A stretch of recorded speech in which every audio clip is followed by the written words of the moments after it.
Hello everyone and welcome back to Phoenix Wright Ace Attorney Spirit of Justice, or I am seeing in the emulator I'm using, which is Citra, PWAA Spirit of Justice. Yeah, it keeps things short and that's pretty cool. Alright, so let's not waste no time. Let's enter episode 4. Well, the trial only episode 4, Turnabout Storyteller. And we are now going to be in control of Athena Sykes. Oh boy. Let's just hope she actually finishes a trial. Unlike what happened back in Dual Destinies. So, alright, without further ado, let's waste no time. Let's start episode 4. Yep, start from the beginning. Always gotta start from the beginning. Episode 4, Turnabout Storyteller.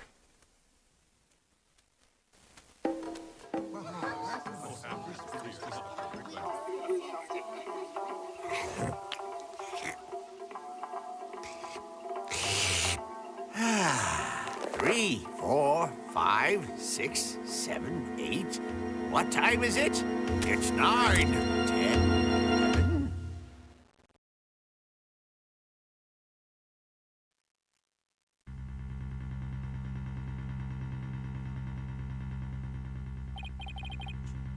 Shishio's dead! No, do you think he did it? Oh no, if he did, then what do we do? Hey, pull yourself together, man. Don't worry, I have an idea.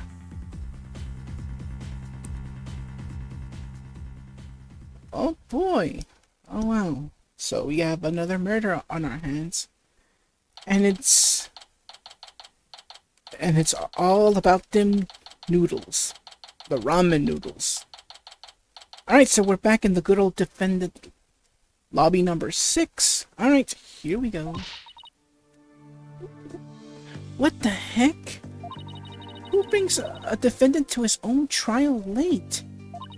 Plus, the request was so last minute, I didn't even have a chance to talk with my client. He's late. He's late. For a very important day. Oh, I get it. I get you now. The White Rabbit from Alice in Wonderland. I see where we're just going with this. My name is Athena Sykes, armed with a medical psychology and a full arsenal of legal know-how. I'm a fully competent defender of the Right Anything Agency. Though I wish my client would show up already. The trial's about to start. Oh, door's open. It appears we made it just in time. Where have you been?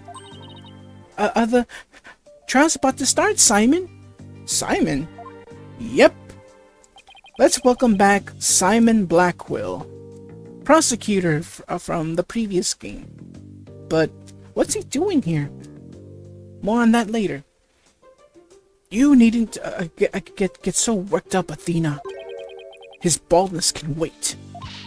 There's no way he'd wait for me. Well, not with Simon Blackwell.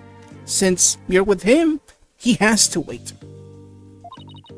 And besides, why would I want to start off on the wrong foot with him right out of the gate? Dealing with such matters is a part of being a lawyer, if I'm not mistaken. Yeah, well, covering for your lateness is not. Still but a rank amateur, I see. This is Simon Blackwell. Come on, you know this is what's gonna happen. Anyways, this is Simon Blackwell. He might not look it, but he's actually a prosecutor and a psychology specialist. He and I go way back. As for our shared specialization in psychology, we're both the disciples of the same person, so to speak, but he's kind of my senior, I guess.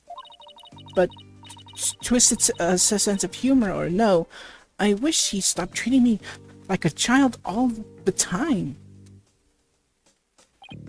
So, where are Right Dono and Justice Dono?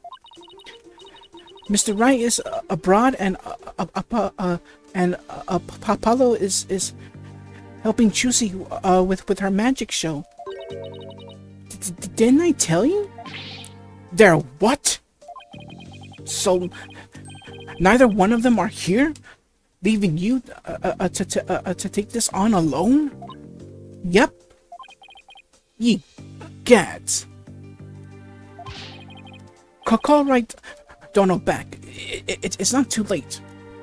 Well, good luck with having him come. Well, I wonder how long does it actually take from to take a plane from the Kingdom of Kurain all the way to Japan. I wonder how long does that take anyway.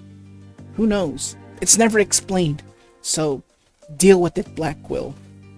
Or should I call you by your original name, Jin Yugami? Oh, no, not too late at all. He would only need to know how to teleport. Very well. Then I will settle for Justice Dono. Go grab him by the horns and drag him here. Apollo is literally in the middle of a show, Simon.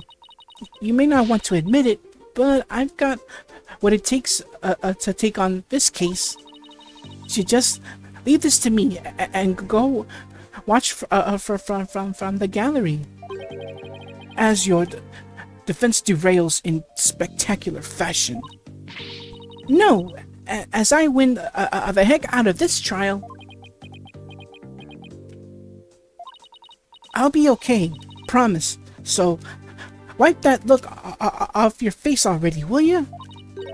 Anyway, I take it the guys behind you is... Yes, he's your... He's asleep again? Oi, Bucky, wake up! Yeah! Ow! What'd you do that for, Simey?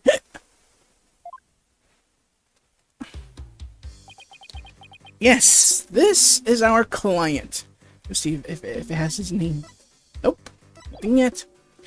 So yeah, this is Bucky, a ramen noodle stand delivery boy. And he's drunk. Oh, I'm gonna do my best to sound like a drunk. Who's this yellow chickadee? She is your lawyer, such as it were. I'd say she's more green than yellow, however. Lawyer? She doesn't look it, does she? Is she like your fellow apprentice or something? Yeah, that's how it was said. Something. Something like that.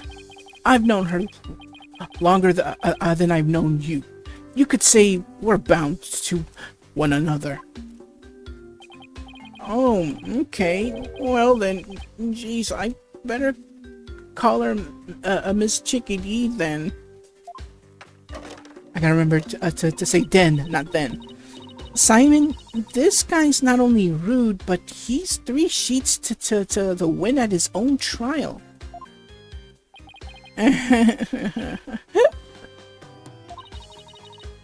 I know we just met, but I'm about ready to give him a piece of my mind. Do as you will. Just save it for after the trial. Miss Chickadee? Don't call me that. How do you do? Simon here's an old friend of mine. I'm the 4th generation head chef of Wet Soba. Wet noodle number 4. Bucky Wet. Nice to meet ya. Yes, it's pronounced wet, not wheat. As in wet noodles. Get it? It's nice to meet you too, Mr. Wet. So he can pull himself together when he wants to. If only the trial wasn't starting in a few minutes. Having been accused of a murder that only occurred yesterday, I'm afraid it's taking a toll on the poor boy. And you happened to be here at the theater where it oh, sorry, this was this was Athena, and you happened to be there at the theater where it all happened too, right? They said they found a Bakugo storyteller murdered in his dressing room. Indeed. The victim, Master Storyteller Taifu Tonito, was a longtime patron of Wet Soba. Master Tornado. Oh, Tornado. Anyways, Master Tornado has been looking after Bucky ever since Wet Soba number 3 passed away. I see. So the victim was kind of like a father to the defendant, huh? That stupid old fart. Like a father? No way. He was always dishing me my soba. How dare you speak ill of him? Running your mouth like that is why they suspected you of his murder in the first place. Now, pull yourself together, number... Oh, sorry. I overdid it. Now, pull yourself together. Number 3 must be rolling in his grave. But, Simey... The police... None of them believes me. They won't listen to me. It looks like he's still in shock from the whole ordeal. Don't worry, Mr. Wet. Everything's gonna be alright. I'm gonna defend you with everything I've got. You're in good hands now. You mean you believe me, ma'am? Of course. No matter what, I believe in you to the very end. Gee whiz, Miss Cheeky D. Now come on, I need you to shape up, just like those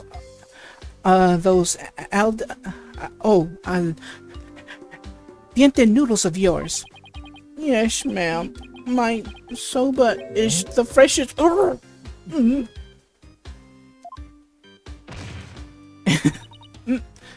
Mr. Wet! Bucky, you great big pillock. So, how exactly do you know this guy? I used to frequent Wet Soba, and still do, in fact. So, I've known him since he was a lad. That's why his father and Master Tornado were always so good to me. I didn't know you like soba so much, Simon. I wouldn't expect one such as you, who eats meat slapped between slabs of bread, to understand the delicate taste and the subtle textures imparted by buckwheat flour. By the way, that same buckwheat flour is what used to make not only soba, but ramen. And it's delicious. Hey, that's just rude, but I digress. I'm all about flavor and subtlety and stuff.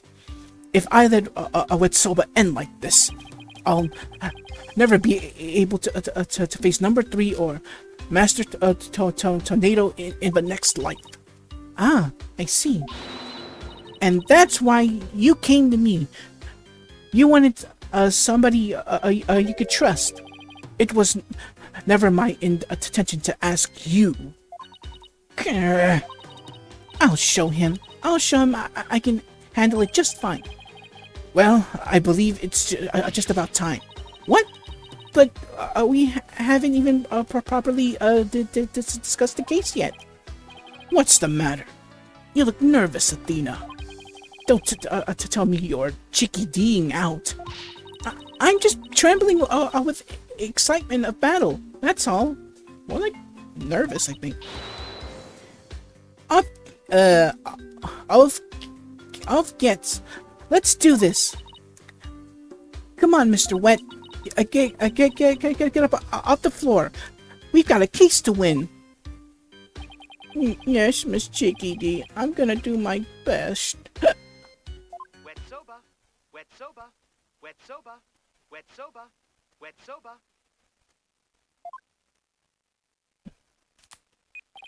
Hello? 2 bowls of noodles? Sorry, sir. No can do. Kind of busy at the courthouse. Huh? They hung up. Okay, let's do this. He's not going to do himself or his case any favors like this, Simon. Maybe we should let him go get some rest somewhere. Let me rest. Maybe if I were a lump of regular flour dough for udon noodles, but I'm fresh like a soba. Now don't let the soba do rest. It's all about the 3 freshes. Grind the buckwheat seeds fresh, cut the dough fresh, and boil noodles fried.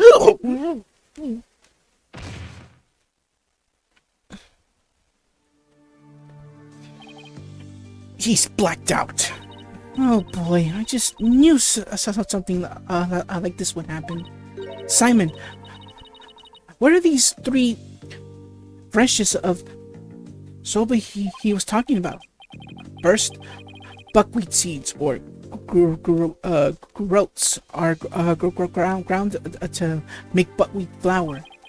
But then dough made with this flour is cut with a large rectangular knife into noodles.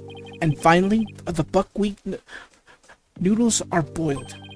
Each step is done immediately, one after the other, so that the soba is fresh when eaten.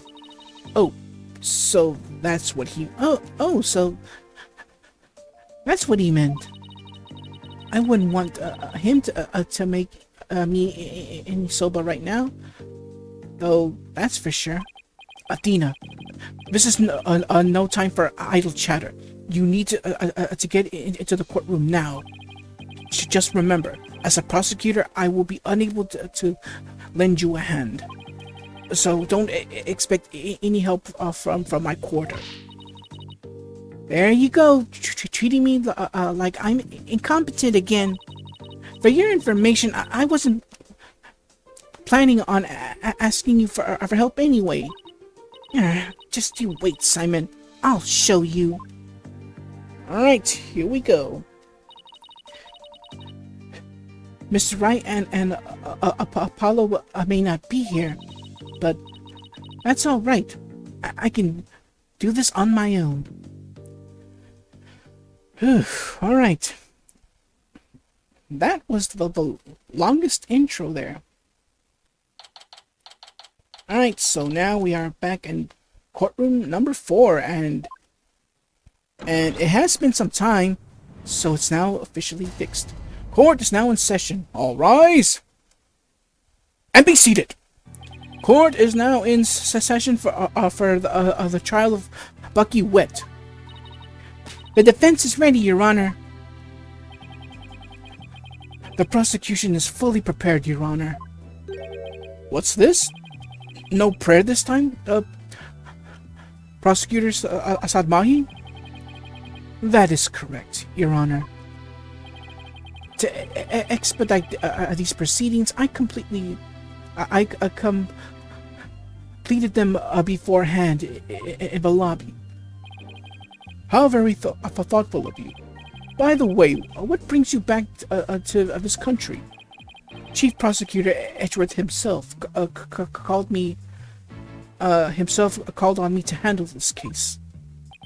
Besides, I have a debt to repay. And though my opponent is yet a callow thing, I have no qualms with sending her down to Hiffle. If you have a score to settle, it's with Apollo, not me. But more importantly, I am not a callow thing. I'm a qualified and a capable attorney. Then what is that yellow attire, if not proof of your immaturity, you small spring chick?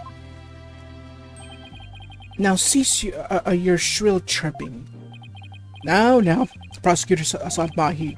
She is still only a teenager. Please go easy on her. Great. Now, even the judge is giving me the kid treatment. How old are you now, Athena? I know it's been a while. Forgot. When, depending on who you're playing as, it never ever shows your never shows the profile for some odd reason. Either she's still 18 or 19. It never does. Why? Throughout all of the games, it never ever shows the profile pic of the character you're playing as. It's been happening throughout the entire series. Spin-offs, I'm not sure, but the main series, it's been like that since the first game. Very well. Shall we begin, Your Honor? Yes, I suppose we should. Now then, Prosecutor Asad Mahi, please give us your opening statement. I'll show them what I can do. They'll be sorry they underestimated me. Certainly. Let the last rites of the victim commence. Huge scroll away. The incident is believed to have occurred at around 4 p.m. yesterday, May 12th, at a Storyteller's theater called the Kurukuru. The victim was a great master of the Tornado School of Rakugo, or comedic storytelling. His name was Typhoon. Now I get it now. Typhoon Tornado.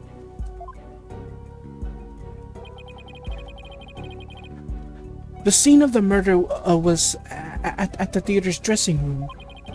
It is accessible via the staff entrance hallway and has an inner and outer sliding door. Alright, so we get our first piece of evidence, the backstage diagram. Diagram of the backstage area showing the location of the stage, the dressing room, and the yard.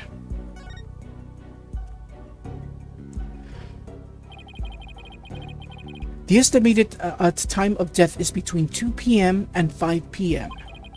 The cause of death is suffocation, although how the victim suffocated is yet to be determined. The autopsy found nothing unusual in his lungs or stomach, and there is no murder weapon.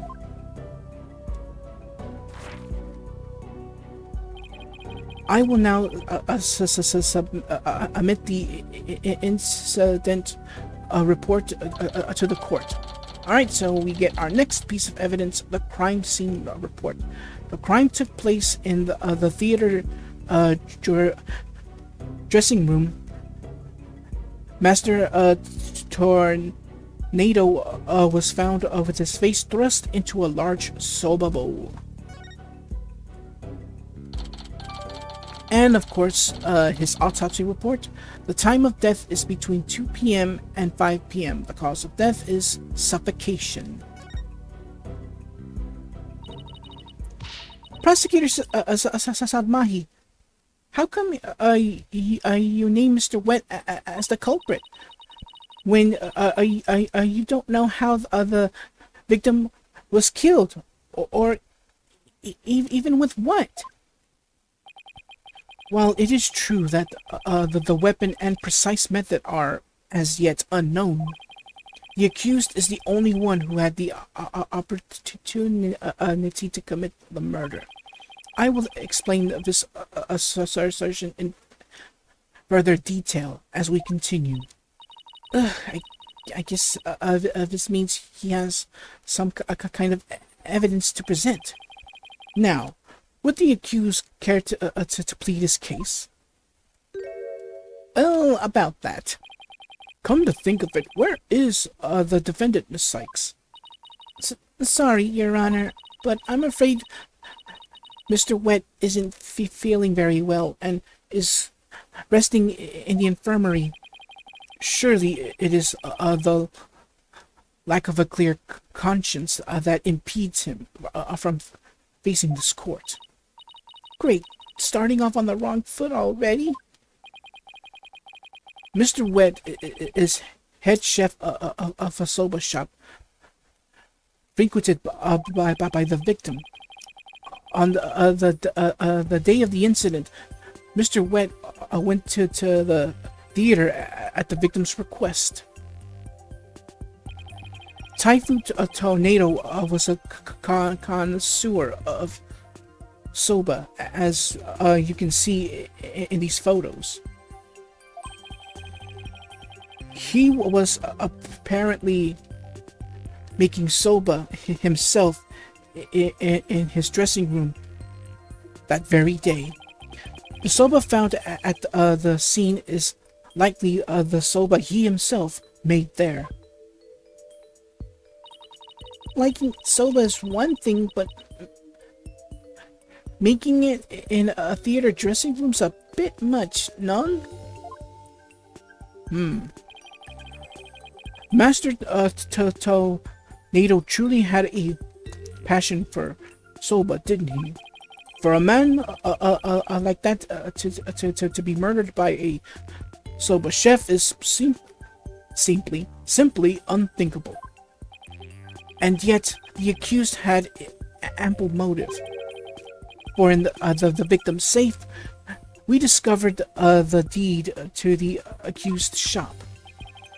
Mr. Wet was to inherit Wet soba when he lost his father recently. However, it is believed the victim stole the shop's deed during the transfer process. The prosecution believes the accused killed the victim in order to get the deed back. Alright, so we get our next piece of evidence, the Wet soba deed, found in the victim's possession. It is the deed for the soba shop. The deed holder is Bucky Wet. A murder over the deed to a shop. That does sound like a plausible motive. So that's what this case is about? I wish Simon had filled me in a little better. I could have contributed more than just 1,000 buckets of cold sweat if he had. Defense. From your demeanor, I gather you know very little about the details of this case. Well, you see, you are dishonoring the soul of the victim by appearing in the courtroom unprepared. You are an embarrassment to your profession, you putrid egg yolk. Eek! I'm sorry. Apollo's a red pepper, and now I'm an egg yolk. We've only just started, and I've already been demoted from spring chick. I am ready to call my witness, Your Honor. Can't I skip this little thing? It never lets me. Let us listen to the words of one who was present when the crime was discovered. Someone who was there when the victim's body was found. Very well, witness, please take the stand. And it's none other than. Yup. If you know that attire from top to bottom, it is none other than Simon Blackwell. Witness, please state your name and occupation. Simon Blackwell, prosecutor. Prosecutor Blackwell? You didn't tell me you were gonna take the stand. There simply wasn't time.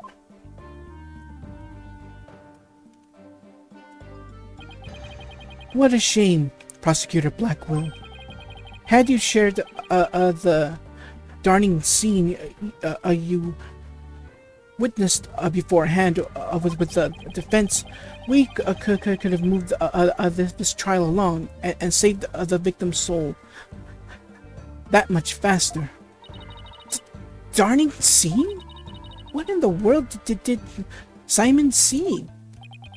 Prosecutor Sadmahi, was it? Before I give my testimony, there's something I'd like to confirm. By all means. This case involves rakugo, a very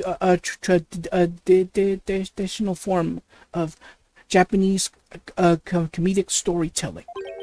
Do you have enough knowledge of this art form to handle the case completely?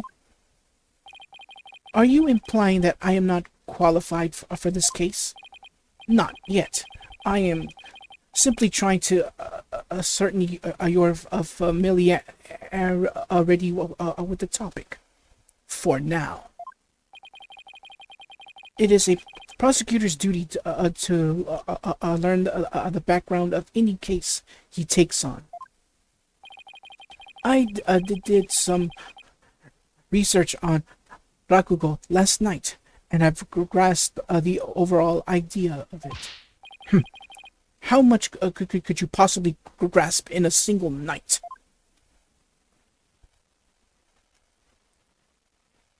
Well, at least on the plus side, it does give me the time I need to breathe. And for the record, no, I did not. I did not pass any of it.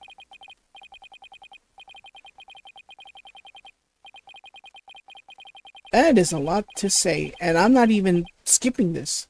Alright. The traditional art was originally invented by monks to make sermons more interesting. Are you satisfied? If not, I could explain 12 types of endings to such stories. Jeez, I wonder how long did that take for him to do all of that explaining. It must have taken him a long time. Or shall I perform the famous story of Jugemu instead? It appears you have, but in a bit of study. Your acknowledgement is most welcome, Prosecutor Blackwell.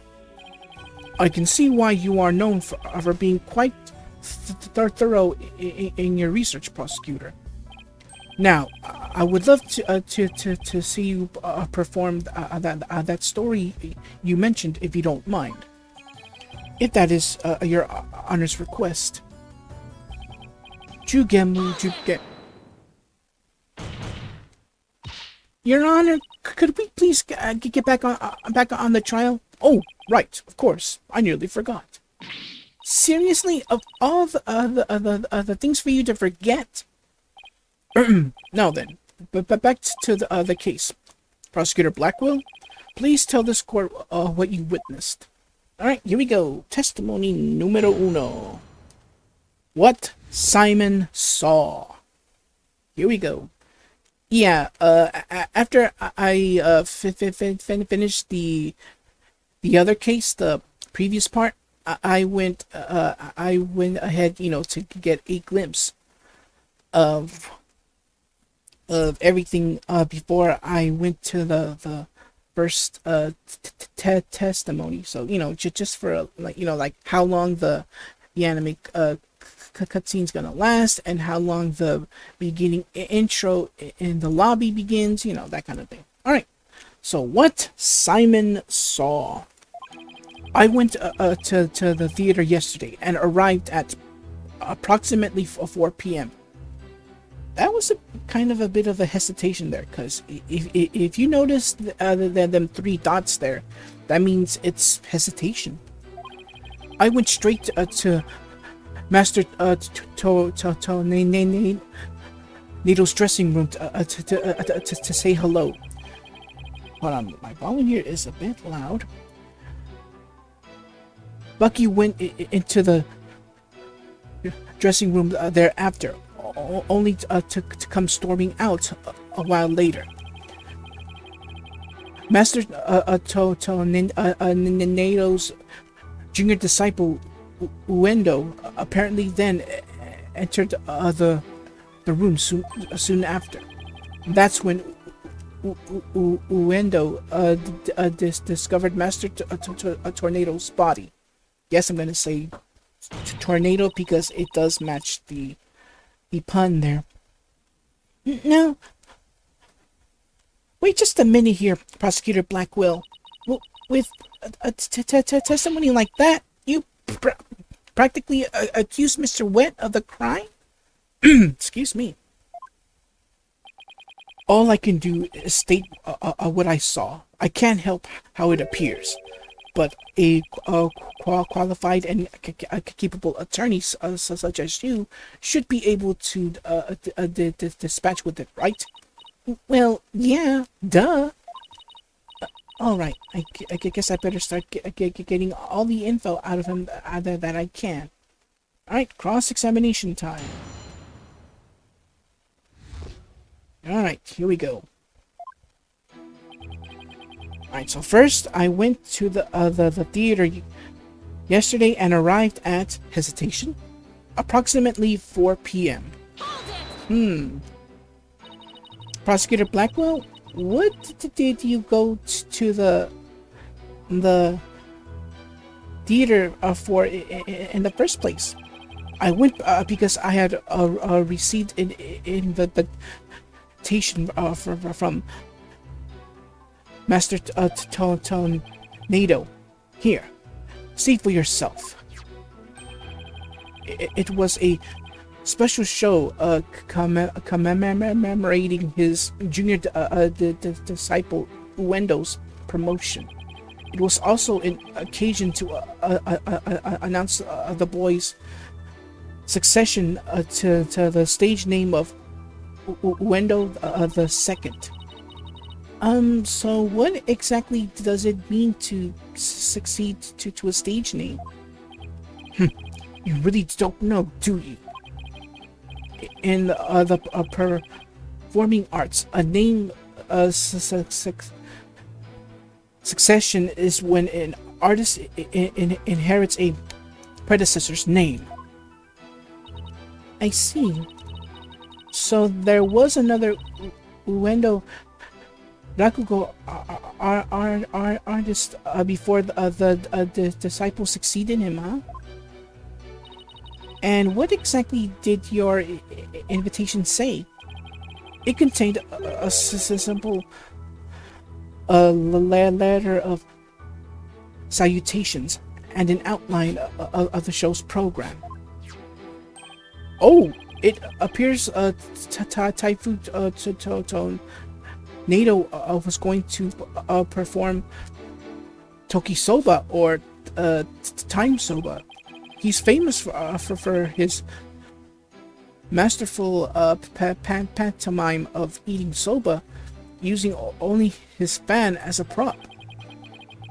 And Uendo was to perform Soba Sei or Soba Gluten, a soba-themed show, I see. It seems you know a thing or two about Rakugo yourself, your baldness. The first to perform was the singer this Saipu disciple Geiru, followed by Uendo, and lastly Master Tornado. Alright, so we get our next piece of evidence, the invitation.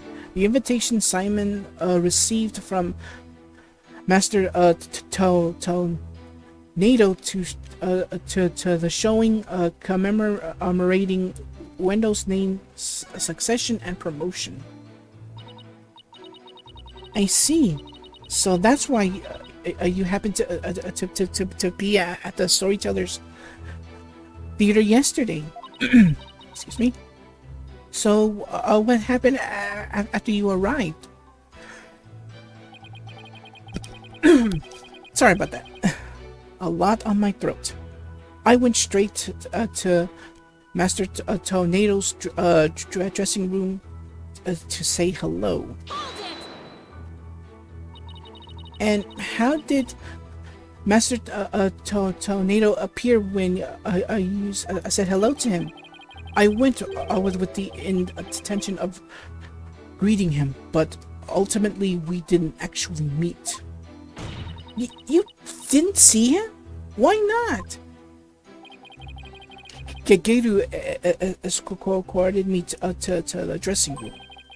But we heard the sound of Rakugo being performed from within. Within. Thinking the master was rehearsing, we decided to wait in the hall until he was done. You heard Rakugo being performed in the dressing room? Yes, not just me, but Geiru as well. In other words, you can confirm that the victim was still alive at around 4 p.m.? Correct. I couldn't hear him clearly though through the doors, but I'm sure it was Master Tornado. I could tell because it was the time soba routine being performed in there.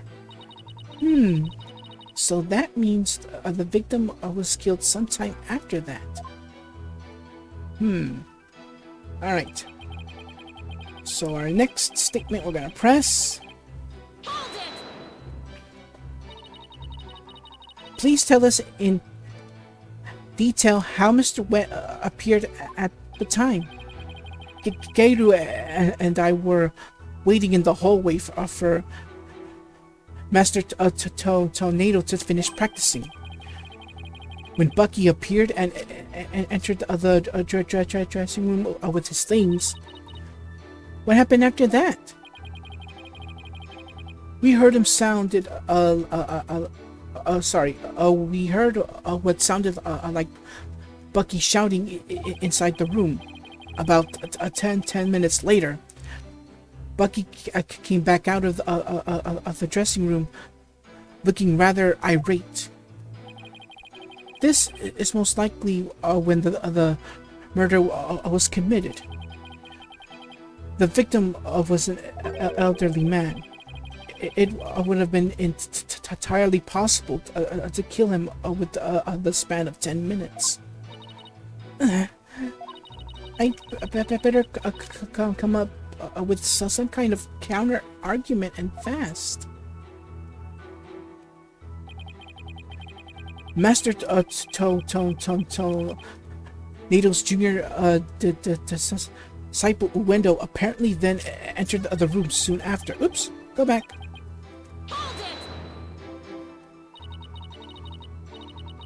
What do you mean by apparently? Sorry. What do you mean by apparently? Didn't you go see? Didn't you see him go in? No, I couldn't. I wasn't able to see the dressing room door from where I was standing at the time, but Geiru was in front of it, so I'm sure she saw it all. I see. And why do you suppose Uendo went to the dressing room anyway?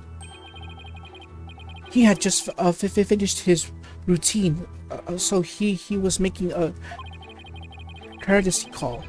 A disciple is to pay their master respect right before and after each performance. And all the disciples are expected to do this? Yes, it is a common to see among rakugo artists. I see. Could you tell us what happened after Uendo went to the dressing room? Certainly. Alright, so the next one, that's when Uendo discovered Master Tornado's body. And how did Uendo act at the time? After Uendo had been in the dressing room for 2 or 3 minutes, we heard a scream from inside the room, and Uendo came flying out. Did you hear any signs of a struggle at that time? No, just Uendo's woeful scream. I see.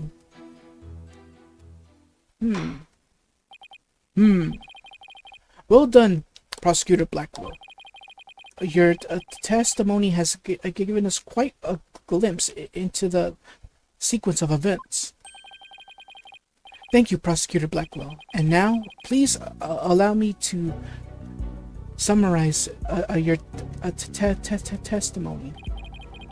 While Prosecutor Blackwell and Geiru were in the hallway waiting for Master Tornado, the accused came along and entered the dressing room with some items in tow.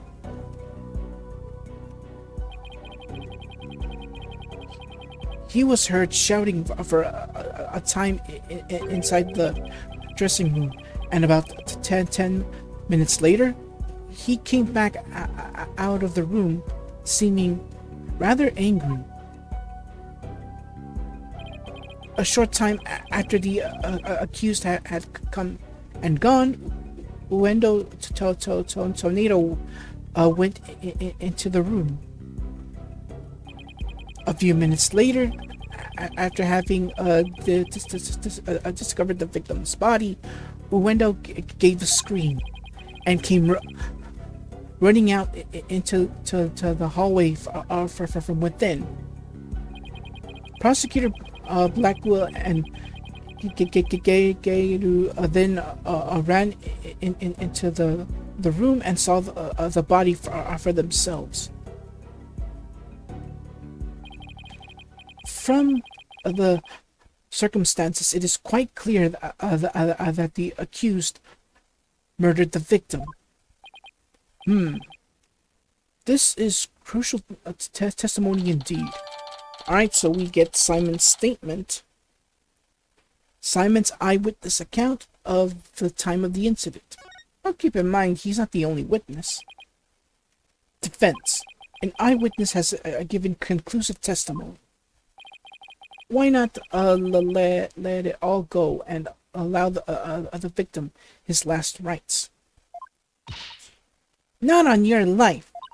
If Uendo went into the dressing room too, and was the first to cover the body. Then who's to say he didn't commit the crime? Uendo was in the dressing room for a mere 2, perhaps 3 minutes. He could not have possibly committed the murder in that time, nor without making any noise. Oh, Simon, why did you had to give that awful testimony? Prosecutor Blackwell, can't you give me something like a little bit better to work with here? Isn't it up to you to ask the right questions? I am certainly willing to tell you all that I know. So, if you truly are as capable as you claim, then draw out what you need yourself. This is no time for your twisted games, Prosecutor Blackwell. Just admit you don't remember it all that well.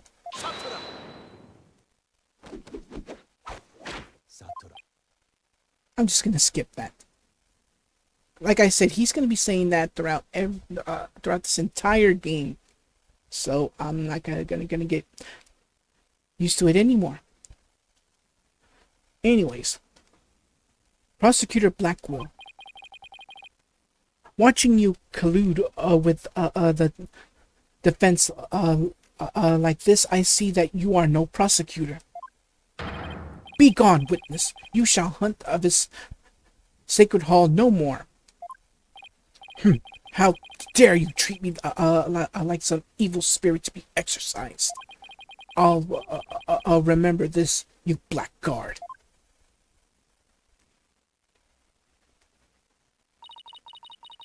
Don't worry, Prosecutor Blackwell. I got this. Would I have my way, he would not be the only one here to step down. You half-boiled putrid egg yolk. Ew, I object to the notion that I'm a gooey, smelly mess. Prosecutor Blackwell's testimony was like of a lowly opening act of a rakugo show. He may hold the title of prosecutor, but this time he stood on the side of the defense. To restore the balance to this trial, I would like to present an actual witness for the prosecution. And who is this witness? The person who was with Prosecutor Blackwell when the body was discovered. She is another entertainer of the Tornado School, Miss Gairu Tornado. Alright, so we bring in our next witness. Yep. Please state your name and occupation, witness. Hello, everyone. I'm here to represent the Tornado School with a twisty twist. And balloon. There you have it, a stunning balloon hat. It's me, the balloon artist you all know and love, Gairu Tornado. Just call me Gairu, sweetie. 1, 2. I'm not even gonna. I have no comments. Balloon. What a way to capture your audience's attention. I dare say I can't to take my eyes off those. Oh my goodness. Ugh, forget it. Please tell me you're talking about the hat, Your Honor. Oh, Mr. Judgy, I'm so glad you like my performance. Would you consider joining my fan club, pretty please? Oh, absolutely. And please save your fanboying for after the trial, Your Honor. Anyway, Gadu, I can't help but notice you seem awfully cheerful for having just lost your master. Of course I'm sad. You don't look like it. But Shisho would scold me if I didn't put on a big smile. Never show sadness. Smile, smile, smile. With a twisty twist.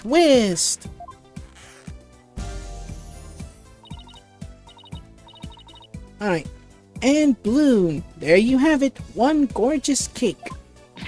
I see. I guess an entertainer's gotta do what an entertainer's gotta do. Her balloon art's worse than Rorschach test? I don't know if I said that right. All I saw was a severed monster head. Gadu, you're obviously a balloon artist. Okay, I'm gonna call you Puko. Her. I'm not gonna call you by the American name. I mean for the localized name, because in Japan, she's known as Puko Senpute. But here they just call her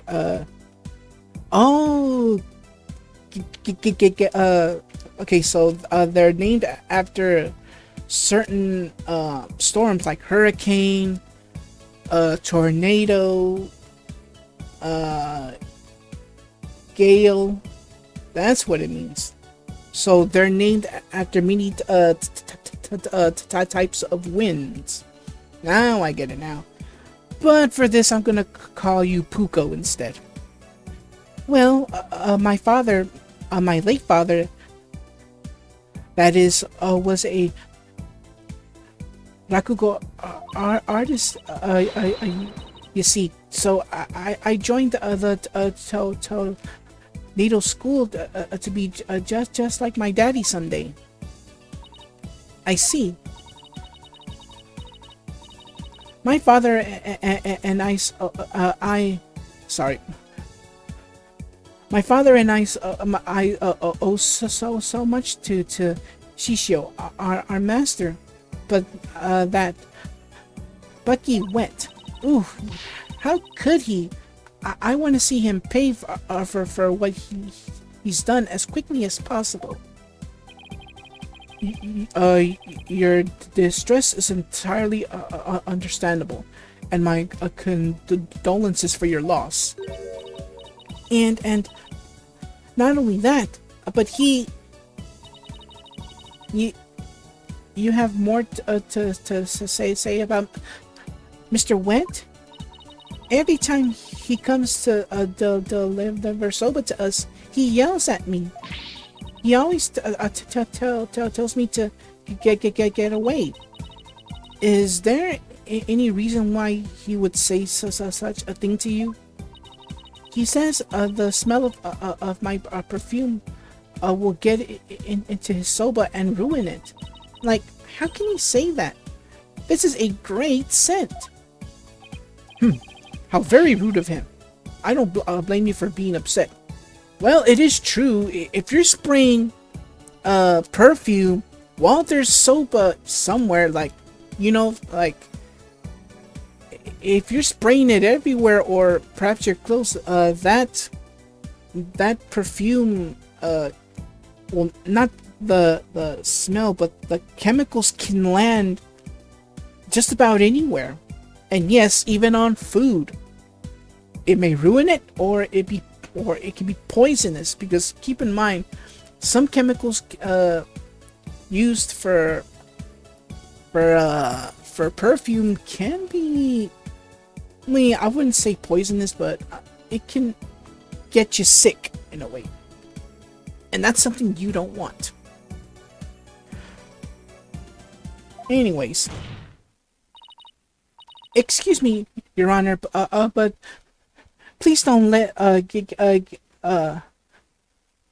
Puko's balloons bias your judgment. Mr. Wet hasn't been proven guilty yet. Remember? It will be interesting to see how long that fire of yours will last, defense. Now then, Puko, please share the truth with this court. Yes, Puko, your testimony, please. Alright, here we go. Before the murder was discovered. From 4 p.m. to a little after 4:20 p.m. When Shishio's body was found, Simon and I were standing in the hallway in front of the dressing room before Uendo discovered the body. The only person who had gone in there was Bucky. Come to think of it, a little while before Bucky showed up, Jugemu was barking like mad. Prosecutor Blackwell, do you have any objections to this witness's testimony? No. Make up your bloody mind, sad monk Sadmahi. First you exercise me, now this? You need only to do as you are instructed by this humble servant of the Holy Mother. As there are no objections, Your Honor, let us move on to the salvation of the victim's soul.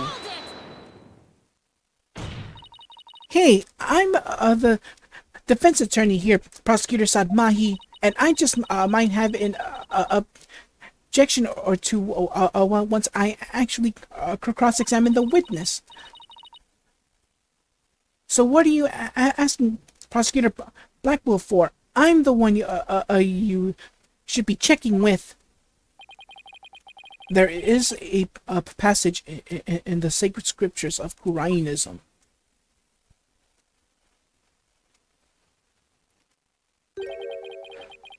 To stir the wind is beyond the power of a spring chick.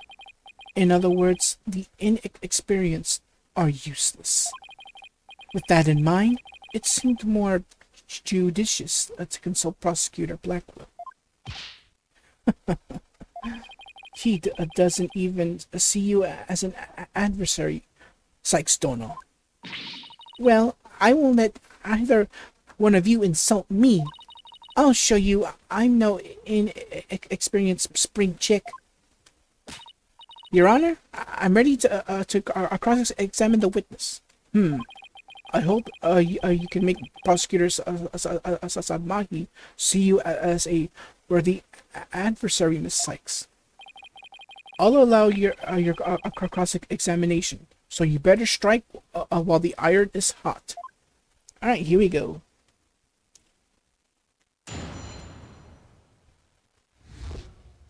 Here we go. See, from 4 p.m. to a little after 4:20 p.m. when Shishio's body was found, Simon and I were standing in the hallway in front of the dressing room. Okay, yeah, that's true. Before Uendo discovered the body, the only person who had gone in there was Bucky. Come to think of it, a little while before Bucky showed up, Jugemu was barking like mad. Let's press on that. Jugemu? That's my doggy. I keep him at the theater. Let's see. With a twisty twist. And balloon. There you have it, my cute little Jugemu. He's kind of creepy looking. Oh, but he's a really good boy. And why was Jugemu barking? Do you think it's because he saw someone suspicious? If so, then we'd have a new suspect in this case. Now, why was he barking again? Oh, I remember. Because it was time for me to feed him. So I went into his yard and gave him some food. Couldn't somebody have slipped into the dressing room while you were doing that? Nope. The door out into the yard was wide open. I would have seen if anybody went into the dressing room. Prosecutor Blackwell, come down to the stand for a sec, please. How many times must I do this? You saw when Puko was talking about, right? So why didn't you mention it before? I can't be expected to remember every minute detail. Well, remember them now, please. Did Puko go out into the yard? Yes, I remember now that she went to feed Jugemu, and I saw her looking towards the dressing room quite frequently as well. Do you recall anything else? It looked as though she were feeding the dog with a great quantity of dumplings or something. Jugemu couldn't finish them all, so he buried the rest in the corner of the yard. That's about all I can remember. Alright, so the statement from Simon has been updated, which includes more info on it. It looks like Puko was telling the truth. Your Honor, I'd like Puko's last statement added to her testimony. As you wish, defense.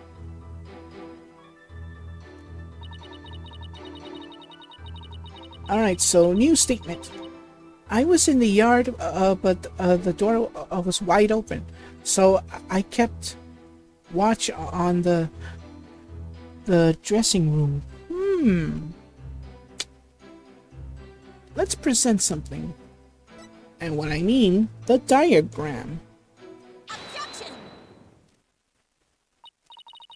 So you were able to keep an eye on the dressing room while you were out in the yard. Is that correct? That's right. The door out in the yard was wide open. Sorry, but that makes zero sense. Take a look at this diagram of the backstage area. There is a clear contradiction between this diagram and the witness's testimony. Oh? I'm afraid I don't understand, Miss Sykes. Please point out what contradicts the witness's testimony. Let me do a little legitimate safe state just in case if I get this wrong. Alright, there we go. Alright, so Puko said that she was in the yard. Here is where the doghouse is at. But how could she have known where to see the dressing room? Because there's no way she would have seen it. She may be looking at through here, but this is a hallway. Nor she won't be able to see from here, but let's try this door right here. Take that! Puka was in the yard near the doghouse. Prosecutor Blackwell even saw her there. And while she was out there, the door to the yard had been left open. Oh, I see.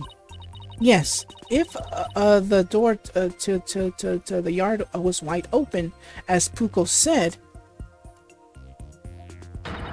it would have blocked her view, making it impossible for her to see the dressing room. What? No way! But even if there were, admittedly, a few moments, Puko was not keeping watch. How much would that really affect this case? It would greatly affect the case. From the spot Blackwell stood, he couldn't see the dressing room door either. Anyone could have entered the dressing room during the time without being seen. Eek! Puko, why did you try to hide the fact that you weren't watching the dressing room? What? I. Objection. Hide the fact? You speak as though you think she had something to do with the murder, rather than the deliberate deception. It was more likely a simple oversight, right, witness? Well, I was so shocked by what happened. I was just confused. That's all. Even though she is trying to keep up a brave front as an entertainer, the truth is that she is being torn apart by grief. For her mind to be in turmoil is hardly unexpected. Yes, it must be very difficult indeed. To the disciple, one's master is akin to a real parent. Surely her shock is immense. The way this lawyer tries to pin the blame on this poor soul at the first opportunity. She's not blaming her at all. She's just pointing out her. The only thing she did was pointed out a lie in her testimony, meaning there's no way she could have seen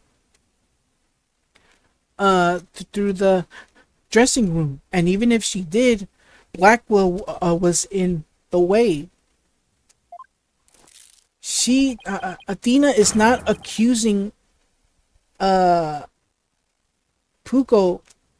for the crime at all yet, but she's not even accusing her at all. Man, the nonsense este vato's doing. Seriously, the nonsense este vato's doing, or saying, sorry. All I can say is, defense attorneys are heartless creatures indeed. But I wasn't. That wasn't what I was trying to do, and I agree with her. She's not pointing fingers at her. She found a contradiction in her testimony. She's not pointing the finger at her, saying, maybe you're the one that did the murder. And I agree with Athena. She's not pointing fingers at her. The only thing she's pointing at is the lie in her testimony. And And this little boy there, thinks she's accusing her of the crime. Este menso, seriously.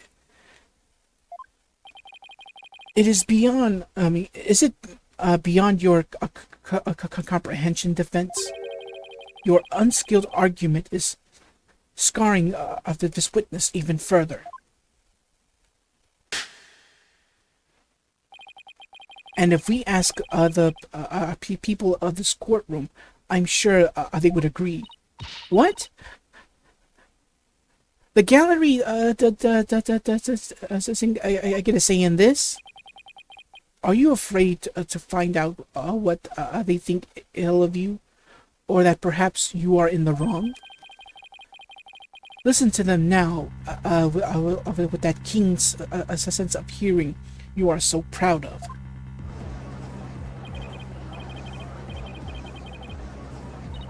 Oh my goodness. She wasn't pointing fingers at Puko as the true culprit. It was just the contradiction in her testimony. That's it. But no. Sadmahi is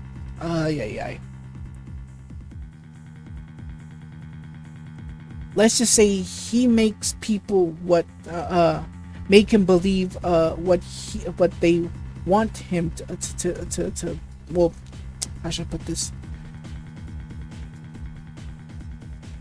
He wants them to see what he sees, or something like that. Anyways, no, I was just trying to find the truth. Why is the whole gallery siding with Sadmahi? The people understand. They know what is right and what is wrong. Lawyers still in training? What? I hear the voices of the gallery. I can hear the voices of their hearts. It's so intense. I feel so alone up here, fighting by myself. Are you afraid, child? It is ludicrous to come to trial with such a paltry preparation of the soul. I command you, leave this courtroom at once. But I can't give up. I have to keep pressing on.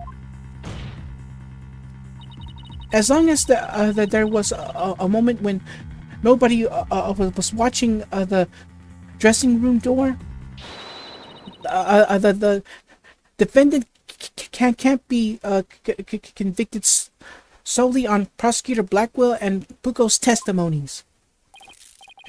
Even now, you would continue to resist. You are childish in defeat as well. I see. I'm not out for the count yet, Buster. I'm just getting started. Despite your posturing, it is not true that your resolve could crumble at any moment. With but a little push, you would surely succumb to despair. A little push, such as with this piece of conclusive evidence. Conclusive evidence? Huh? That is correct. We found a critical piece of evidence at the scene of the crime. The victim's dying message, which clearly implicates the accused, Bucky Wet.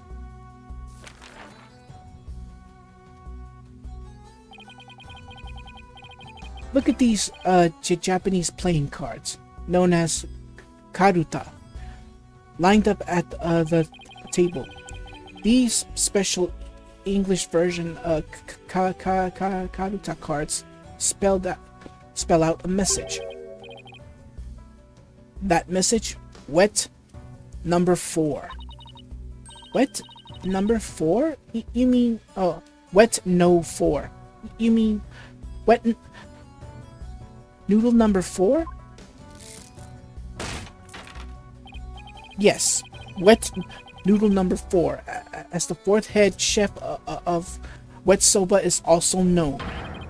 This message points to none other than the accused, Bucky Wet. No! That makes perfect sense, doesn't it? Wow, great job, Mr. Prosecutor. Oh no, this is really, really bad. What do I do? What do I do? Alright, so we get our next, the crime scene report is updated. It contains certain photos of the crime, the victims, the dying message is clearly visible in them. But the thing is, it only says Wet No 4. That's it. Keep in mind, as I mentioned, not everything is as it seems.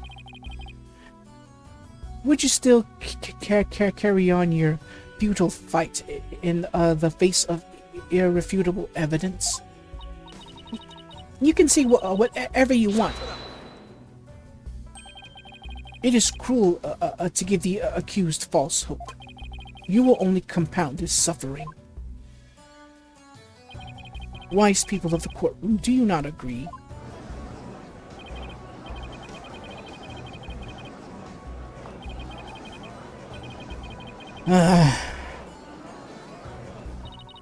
What? But I'm trying to prove Mr. Wet's innocence here. I know you can hear them, defense. Their voices implore you to save the accused soul. It is time for you to let it go and move on. You inexperienced lawyer. You lack the competence in which to accomplish anything meaningful here. Is he right? Is this too much for me to handle on my own?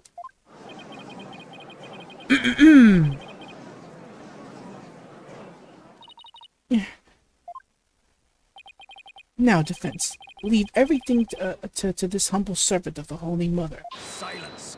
Thank you! There you go. Take that, Sadmahi. Silence! Cállese la boca. Silence! He's trying to use your keen sense of hearing against you to manipulate the trial, Athena.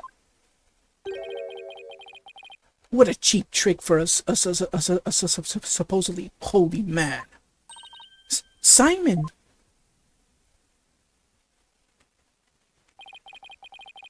And you, Fabdoodles in the gallery. Can't a man watch a trial in peace? This inexperienced amateur is about to turn the trial around. Does that prosecutor really think she can turn things around?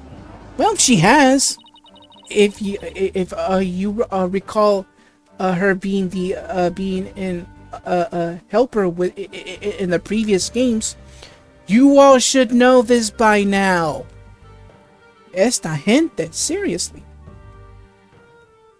In the courtroom, I mean. These people in the courtroom, esta gente, seriously.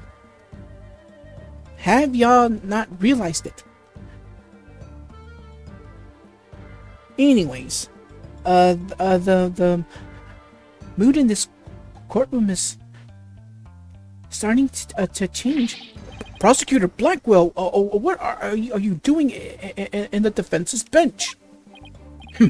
I grew bored of watching from the gallery.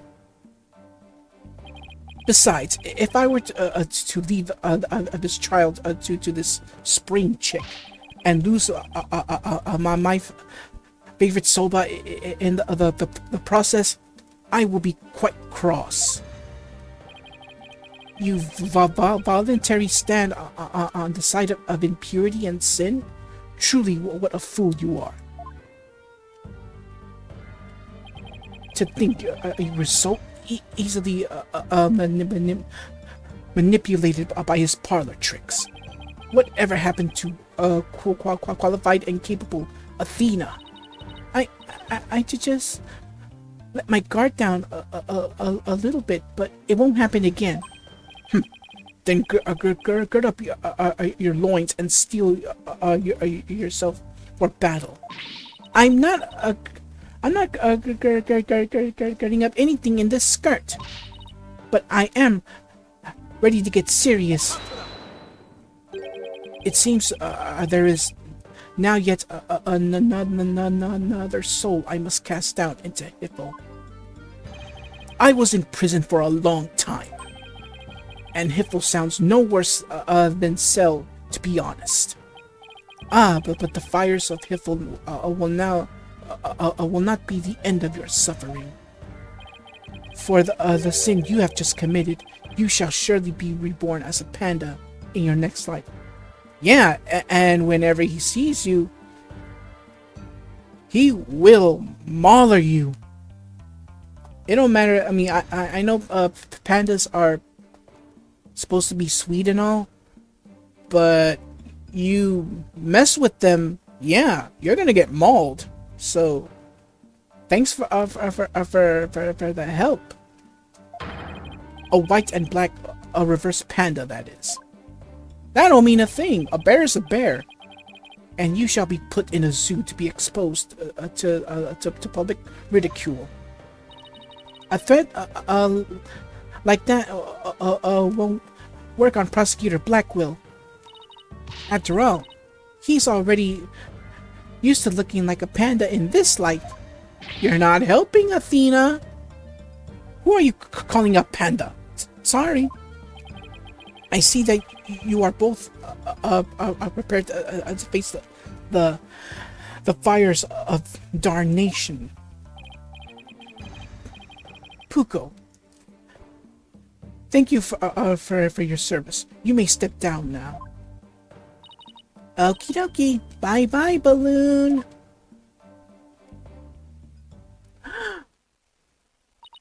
Does everything have to be about balloons with her? Now then, I have a witness prepared to testify about the Karuta cards. And who is this witness this time? The first to discover the body and someone who witnessed the crime scene firsthand. Mr. Uendo Tornado. The time has come for that ponytailed pair over there to finally let it all go and move on. Very well. Let's bring in this witness then. But why do they always have to go from bottom to top? Seriously. Witness, please state your name and occupation. I am the Rakugo Storyteller Uendo Tornado. Even if my performance isn't worth watching, I will certainly watch my words. I wouldn't want to say anything thoughtless and get arrested. After all, that'd be a Rakunono. Thank you, everybody. Good night.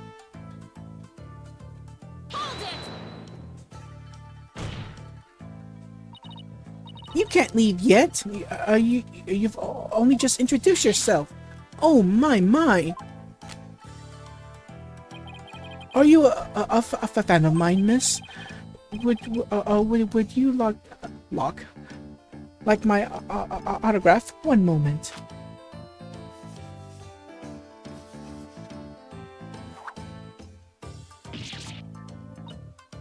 Ow. What do you think you're doing? No need to stand on ceremony. My fan deserves a fan after all. A fan for a fan. Nice one.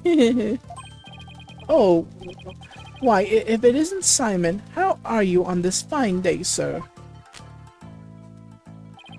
Quite a delia of a pickle we found ourselves in. Wouldn't you say? I don't believe I've ever seen you talk quite as much window.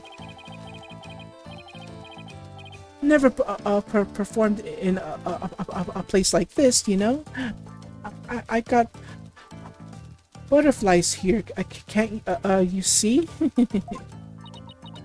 Why do I always get the weird ones? Yeah, I wonder why do you get the weird ones here. I wonder about that too. Alright, so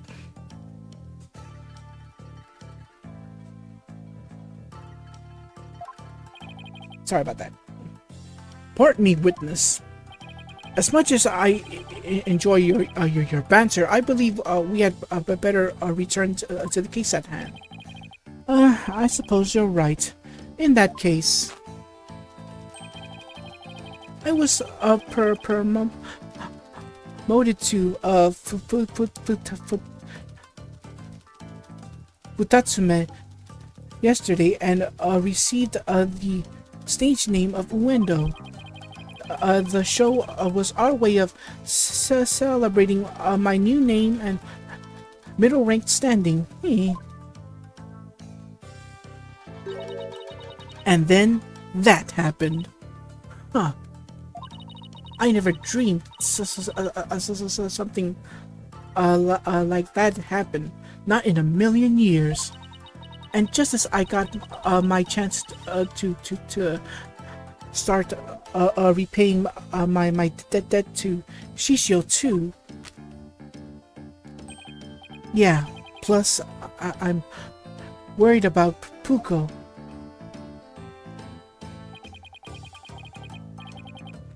The way she clung to Shishio, poor thing. I told her to keep a stiff upper lip.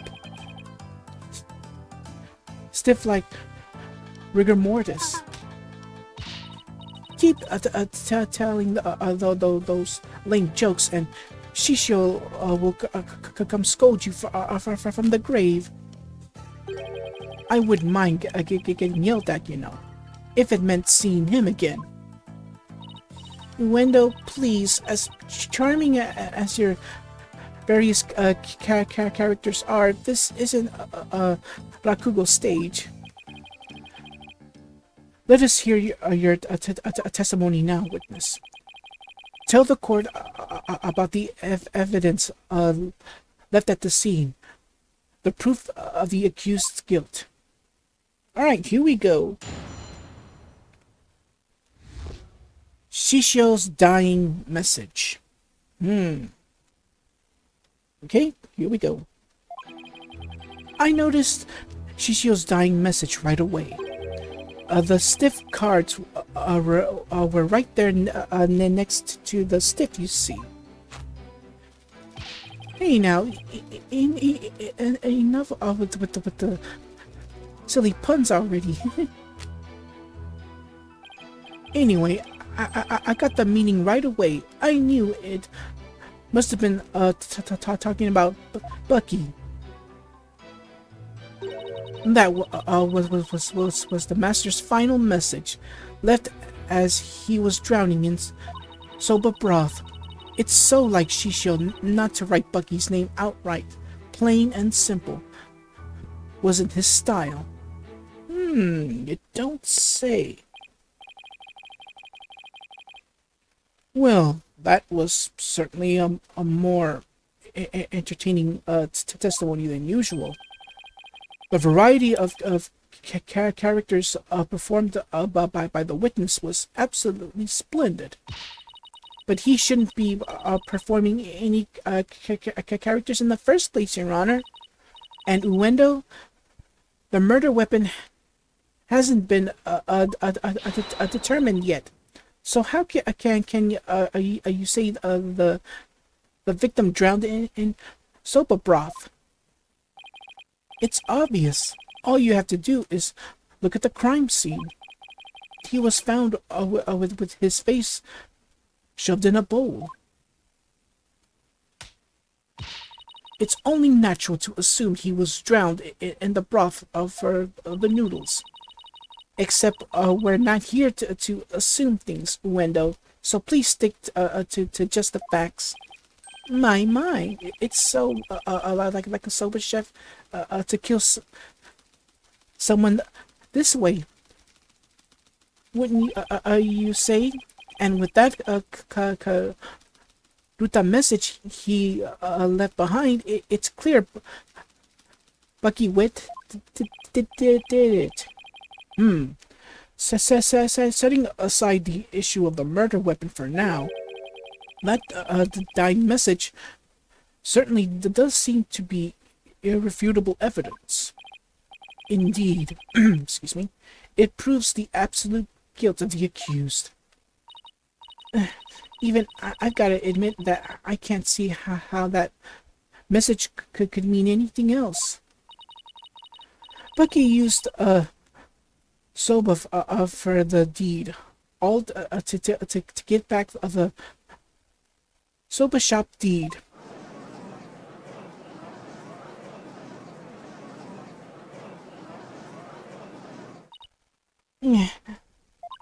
This testimony makes Mr. Wet look super guilty. I have to do something. That's his conclusive evidence? What a farce. What do you mean, Simon? What's this? I thought you said you weren't planning on asking me for help. I did, and I won't. I thank you very much. Simon must have found an inconsistency in the testimony. I'd better listen carefully and try to see what he found. All right.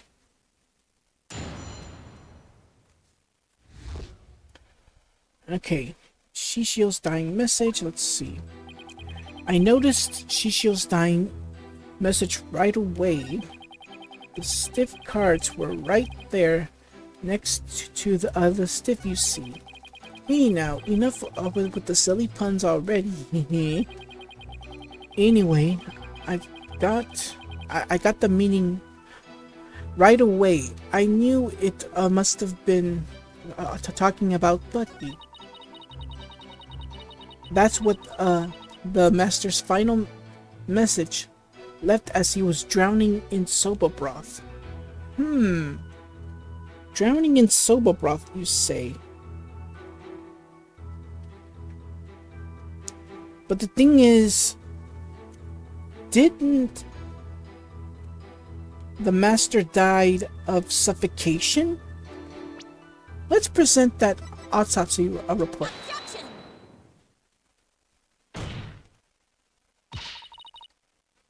There's a contradiction in Wendo's testimony. And would you care to explain where, Miss Sykes?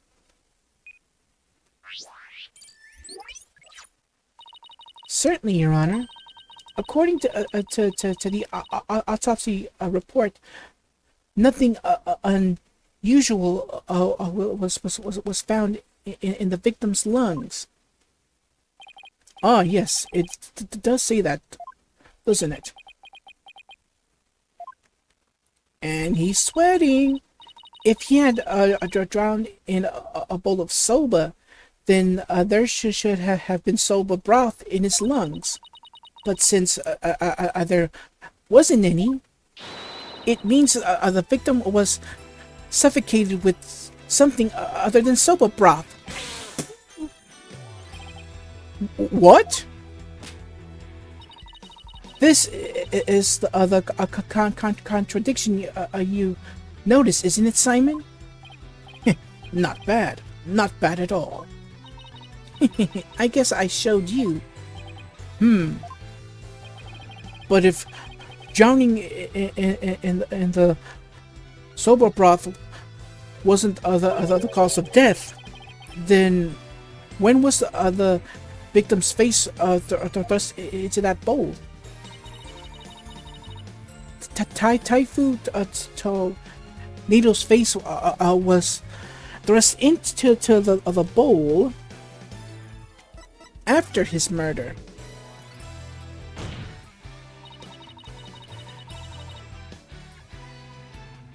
Because no soba broth was discovered in the victim's lungs, his head must have been placed into the bowl after he was killed, and that's when the soba broth must have been spilled onto the karuta cards. In other words, the victim could not have lined up the cards as he was drowning. I see. So it was done after he was already dead. Okay. But why would the culprit do such a thing? I'm afraid I don't know yet.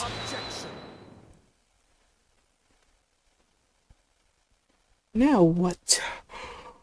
Oh, excuse me.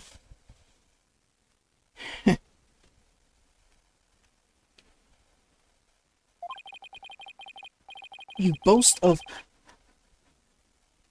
Sorry, you boast of psychological expertise, yet you cannot determine such... Ooh, excuse me. Simple motive?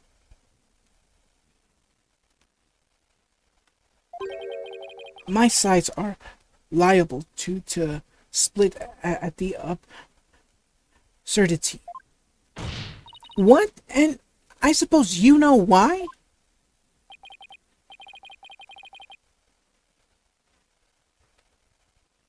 Of course. Creating the body in that manner indicates a strong sense of enmity on the part of the perpetrator. Yes, that does make sense. It's just certainly paints a clear picture of the culprit's intense feeling toward the victim. Feelings of resentment over the theft of the soba shop's deed, no doubt. Just great. Now the judge has even more unfavorable impression of Bucky. Silence. Must you come undone at every juncture? If the culprit had enough time to set up Master Tornado's body, do you think they would have honestly failed to notice of a dying message? Good point. The cards were right in front of his body after all. Rationally speaking, there's no way the culprit could have missed that, huh? Objection. But was the accused rational at the time, given the way he stormed out of that room? Never mind that. I have something more important to ask Wendell. Me? You saw the Karuta cards firsthand, did you not? Would you care to tell us about them in a bit more detail? Those tiny crime scene pictures show us precious little of what I wish to know. Well, those cards are from Shisho's special Soba's scenes of Tokyo Past set. Each card is related in some way to Soba. Spare me the history lesson. Just tell me how the cards look at the scene and no more. Well, there were soba broth spilled all over them. That's not much help, I'm afraid. Prosecutor Sadmahi, do you have a picture that shows the cards more clearly? I do. Please accept this meager offering, Your Honor.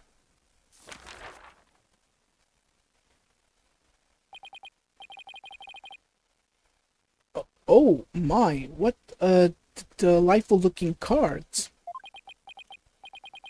Well. Tearing prosecutor's sad monk's conclusive evidence apart should be a breeze with this. Huh?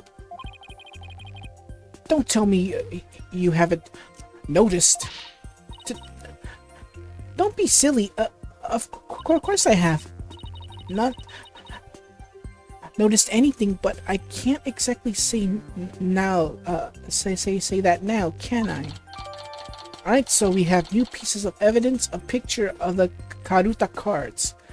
Karuta cards in the victim's dressing room. They spell out wet no 4. If there's no period, I cannot say number, so keep that in mind. Miss Sykes, do you really see a problem with the prosecution's claims about these cards?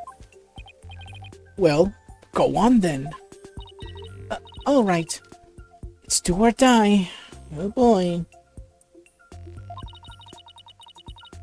All I have to do is study the picture and these cards.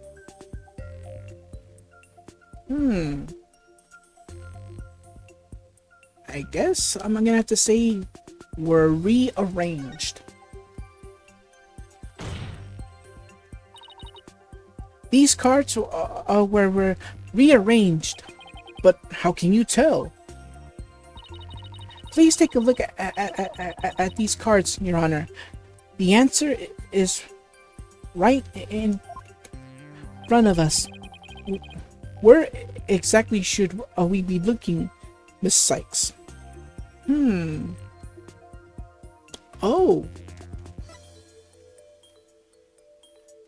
Oh, I see now. The stains. Because think about it. Let's see. Let's take a look at the cards. And now look closely as to where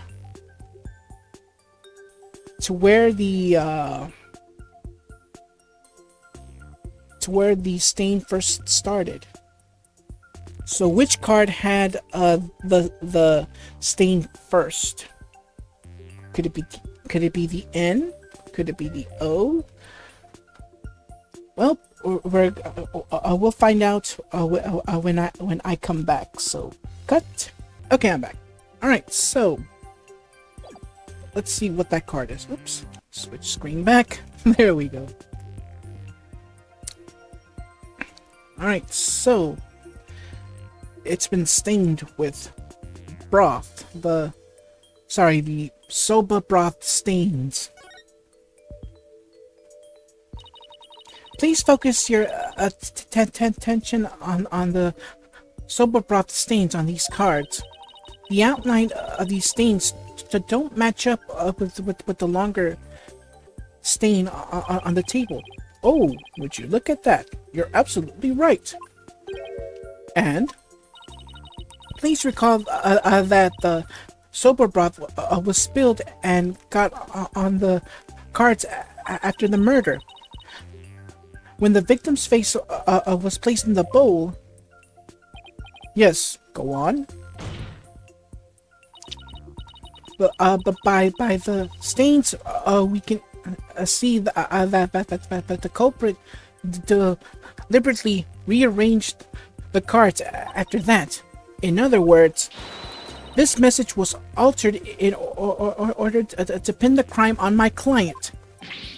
What? Then, if we put the cards back in their original positions, we can restore the evidence and see who the cards were really pointing toward. That's true. But look... Then what are we waiting for? Let's do this. All I have to do is rearrange the cards so that the stains match up. Alright, so here we go. Let's see. Where was this the W card originally? Alright, so let's put the card right around.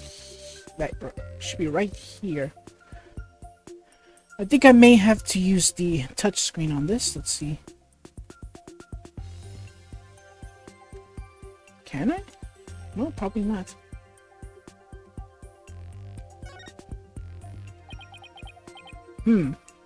This stain doesn't match up. How can you not see that? Are those ridiculous bangs obscuring your vision?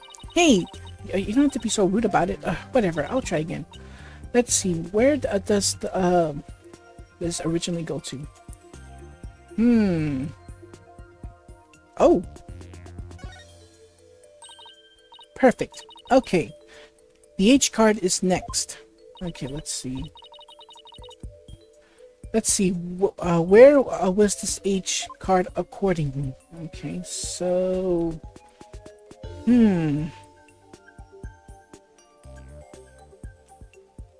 Could it be this one? Nope. Nope. Messed up there.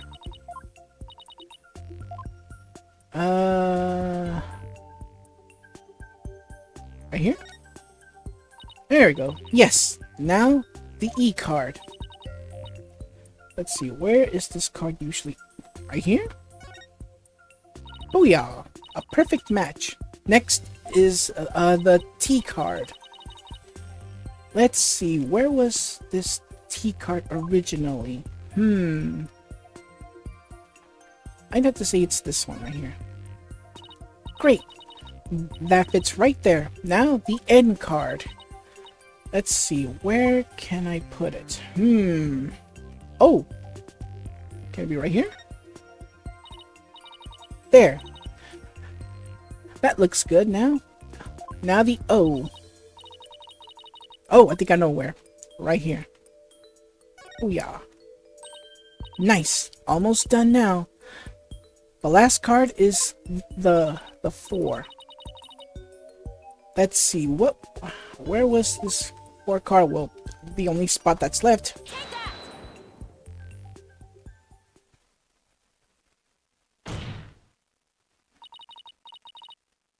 So the message went no 4 was originally supposed to say Owen 4th.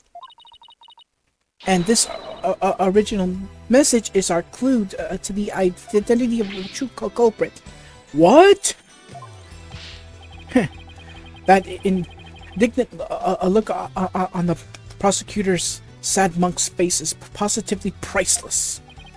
This is absurd. So it was originally Owen 4th?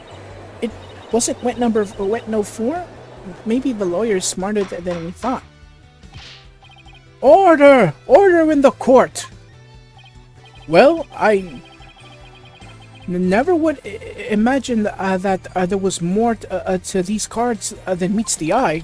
Alright, so the Karuta cards have been updated, which now spells out Owen 4th, as shown. So, now that that's settled, what does this Owen 4th mean? Wait, am I? Who else do you suppose is to provide an explanation? Of course it's you. But I hadn't thought that far yet. Change the cards around all you like, but if you cannot explain what the message means, then it is as worthless as you are, defense. No!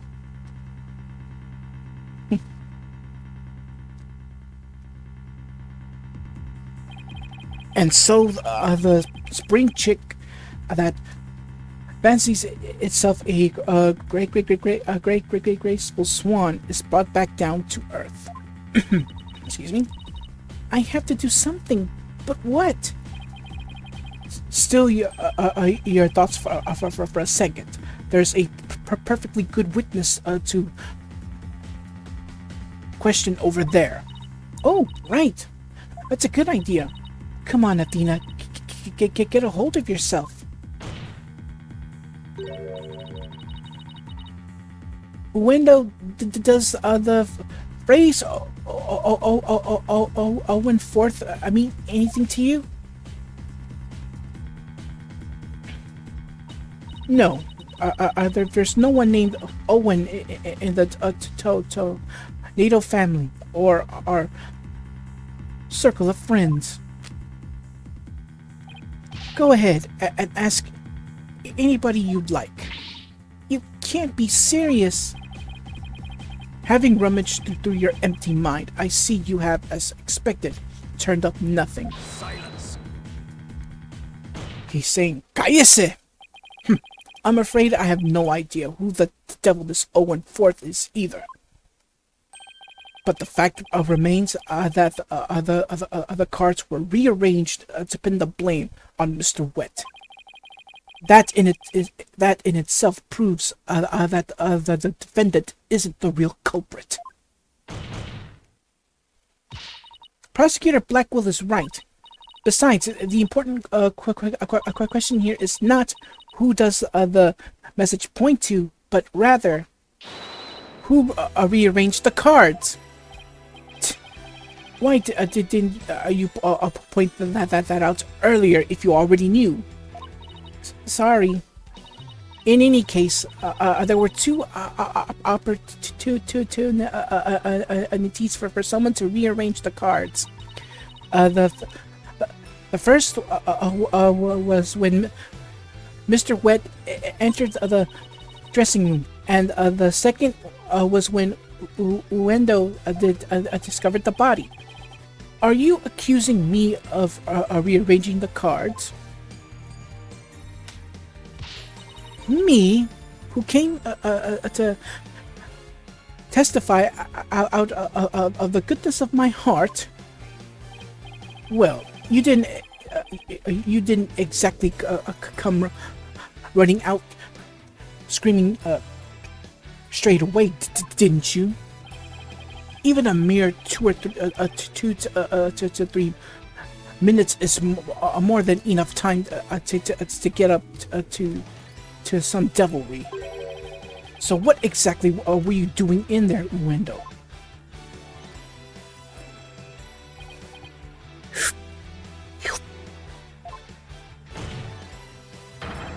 Put down the tea and spit out your answer. Mr. Prosecutor, what's a guy supposed to do at a time like this? Silence is more precious than precious diamonds, witness. Therefore, you need only stay silent. The defense is devious. They are waiting for you to make a slip of the tongue. Oh, I see. So that's what they're after, is it? In that case, Your Honor, I decided not to say another word. Very good. After all, your right to remain silent is protected by law.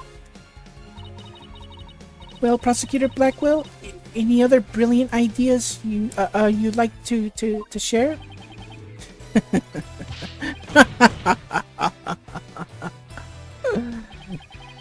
Did you hear that, Sykes Dono? A Rakugo artist who's afraid to speak. Who's ever heard of such a thing? Are you trying to taunt him into talking? Such a petty trick will never work. Oh, like the petty tricks you've done? Yeah. Don't act like you ain't guilty of doing the exact same thing. That's right. I'm not going to fall for it. I'm only asking to hear your story. Besides, it is not your job to tell your tales if there is an audience to listen. Even so, I have the right to refuse to answer. The more you keep quiet, the more we want you to talk. That's simply human nature. Isn't that right, people of the gallery?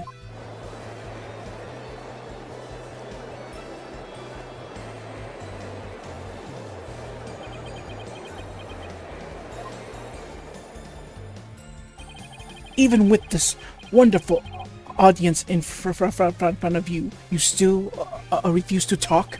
If so, then perhaps you chose the wrong line of work, my friend. Are you saying I should quit because I'm not afraid sorry, are you saying I should quit because I'm not afraid to speak my mind, I'll have you know? Oh no! Never mind what I just said. It is scary to talk. It's absolutely terrifying. But no, as a Rakugo artist, I must talk. If I don't, how can I ever show my face on stage again? Your Honor, I'm ready to testify. He did it. He managed to convince Uendo with this power of suggestion technique. Bully for you, Uendo. That's a real Rakugo artist should be. All right. If the witness wishes to testify, then by all means, please do so. To be turned by such an obvious ploy. What a man of weak spirit. Someone is complaining. Someone is complaining. All right. In the dressing room. After my performance, I went to visit Shishio. I called to him from outside the room, but he didn't reply. When I entered the dressing room, I saw Shishio slumped over the table, motionless. Yeah, keep in mind, Uendo is speaking in different voices, different characters. So it's gonna be tough for me to do it, but I'll do my best. From what I can tell, there do not appear to be any inconsistencies in the testimony. Of course, there aren't any, because I'm not trying to hide anything. Prosecutor Sasamahi's right. I don't see anything inconsistent either. But I did pick up on some faint discord in Wendo's heart. Ponder all you want. Ponder all you would like, defense, but it is pointless. Your Honor, I believe there is no need for further deliberation. I disagree, Your Honor. I detect discord in the voice of the witness's heart. There's a clear indication that Uendo is facing some sort of inner turmoil.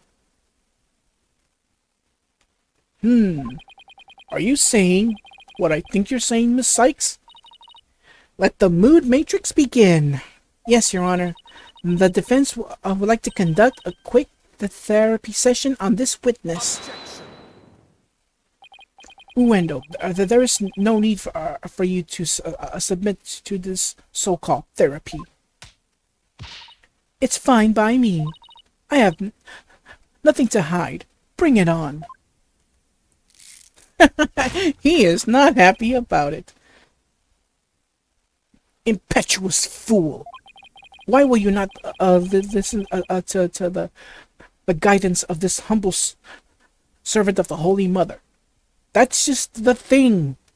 You are the only one, okay? You are the only humble servant of the Holy Mother.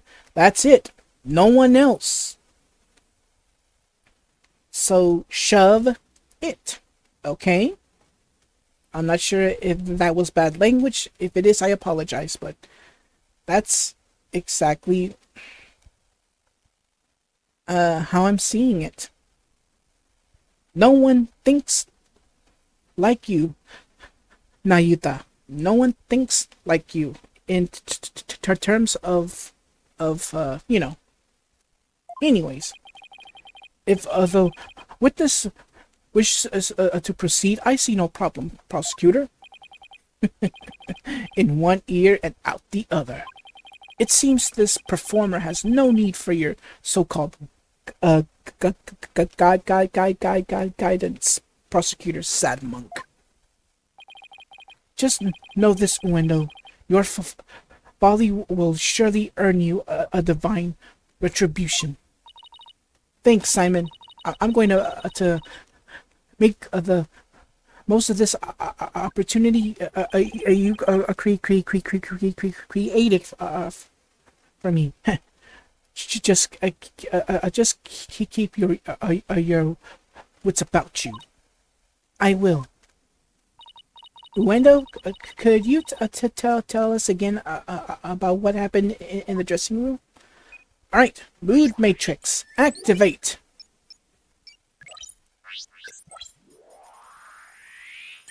All right, 100%.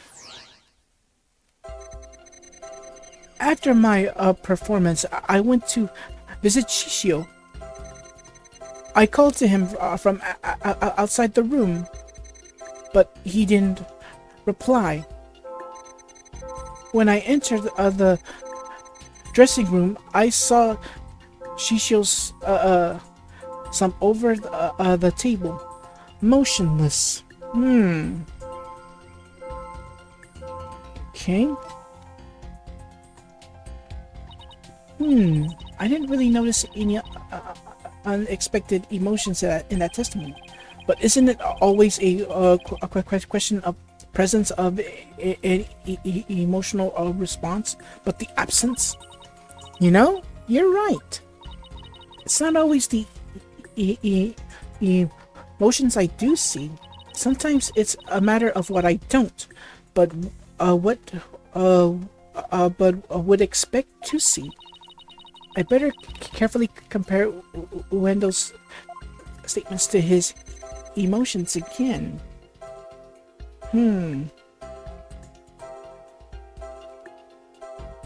Let's see.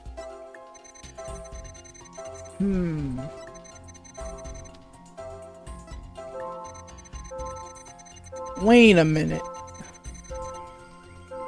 Okay, so he feels sadness, but that's not the only thing. I think he already knows that he's dead, but why wasn't he shocked? Normally, if a person sees a dead body, they would have been shocked, not sad. Let's present the shockness. Why was there no shockness?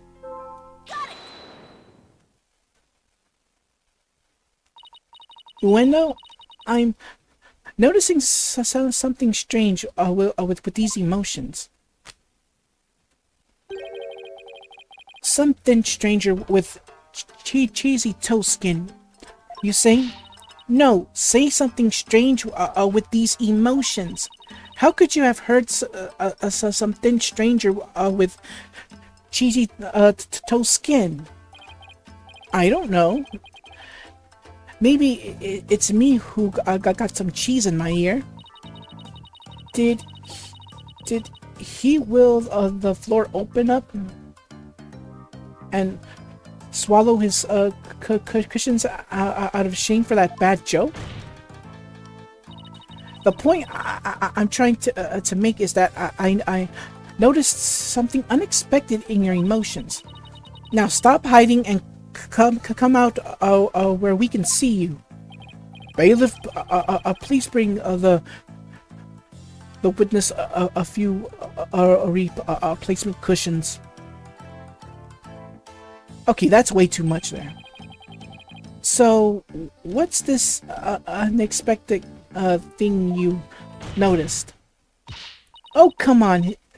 His honor said a few cushions, not a few dozen. Now that we've all had a good laugh, please continue, Miss Sykes. Who's laughing? Focus, Athena. Don't let yourself get rattled. When you entered the room and saw your master slumped motionless over the table, you weren't the least bit shocked. Wendo, do you think that's a little odd?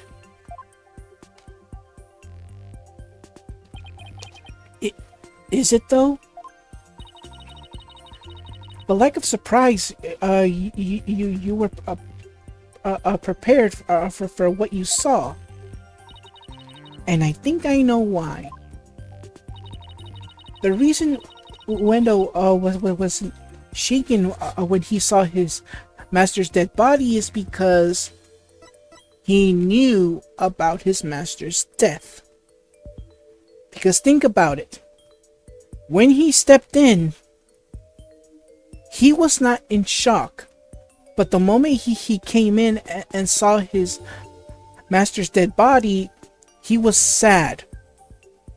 Normally, the first thing you see when discovering a dead body is you getting shocked, you know, like surprised. Oh no, like that. But in this case, he wasn't. He came in, saw the body, and didn't get surprised, just went sad. So I think he knew about his master's death. Wendo, I think maybe the reason you weren't shaken was because you already knew you would find your master dead.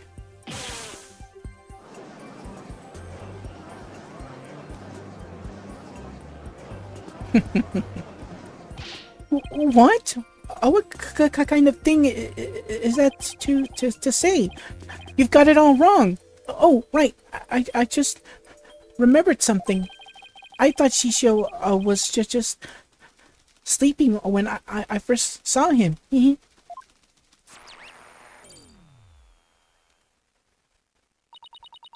thought he was sleeping?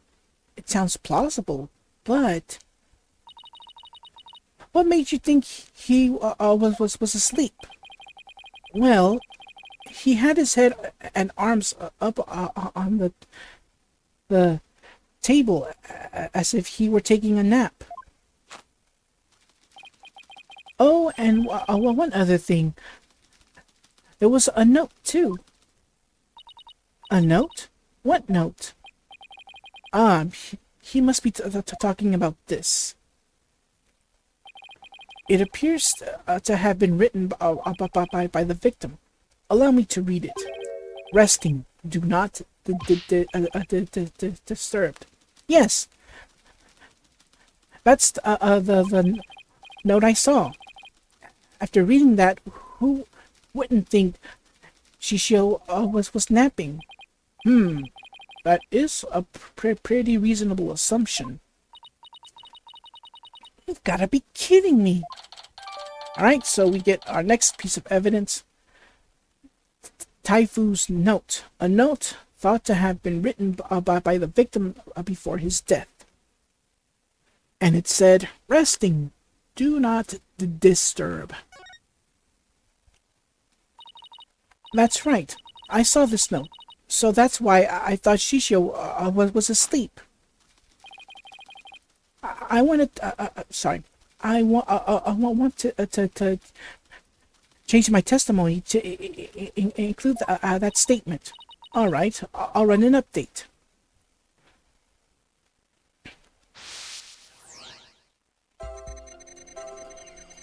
All right. Same thing. We're gonna go to that update.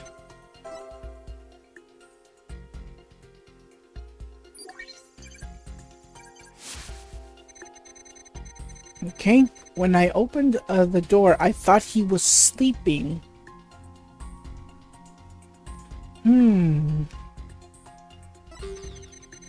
Oh, what's this? But something seemed off, so I rushed over to him. Really now? Okay. Let's pinpoint that anger.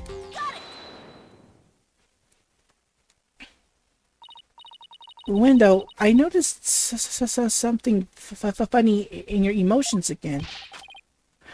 Funny, you say? I guess an entertainer of my caliber can make people laugh, even with my emotions. I didn't mean that kind of funny. Quite the opposite, actually. When you entered the dressing room, I see that you suddenly felt anger. What I want to know is, what made you feel angry all of a sudden? What? Let's see. Oh yeah, now I remember. As I was going in, I whacked my little piggy on something. I was annoyed at my own clumsiness. Wait, you mean you stubbed your pinky toe? Just a little bump on my little piggy. No big deal. It's embarrassing, really. Sounds more like he's hiding something. I'd better dig a bit deeper. No need to be embarrassed, Wendell, but I'm afraid it's something we do need to look into. I don't really see anything you could have stubbed your toe on in the area around the dressing room door in this picture, but maybe there was something there at the time. Wendell, what exactly did you stub your toe on? What an irrelevant question. You just honor the soul of the victim with these unnecessary delays? You tell her, really, who doesn't stub their toe every once in a while? You really gotta fuss over every small detail like this. Well, the thing is,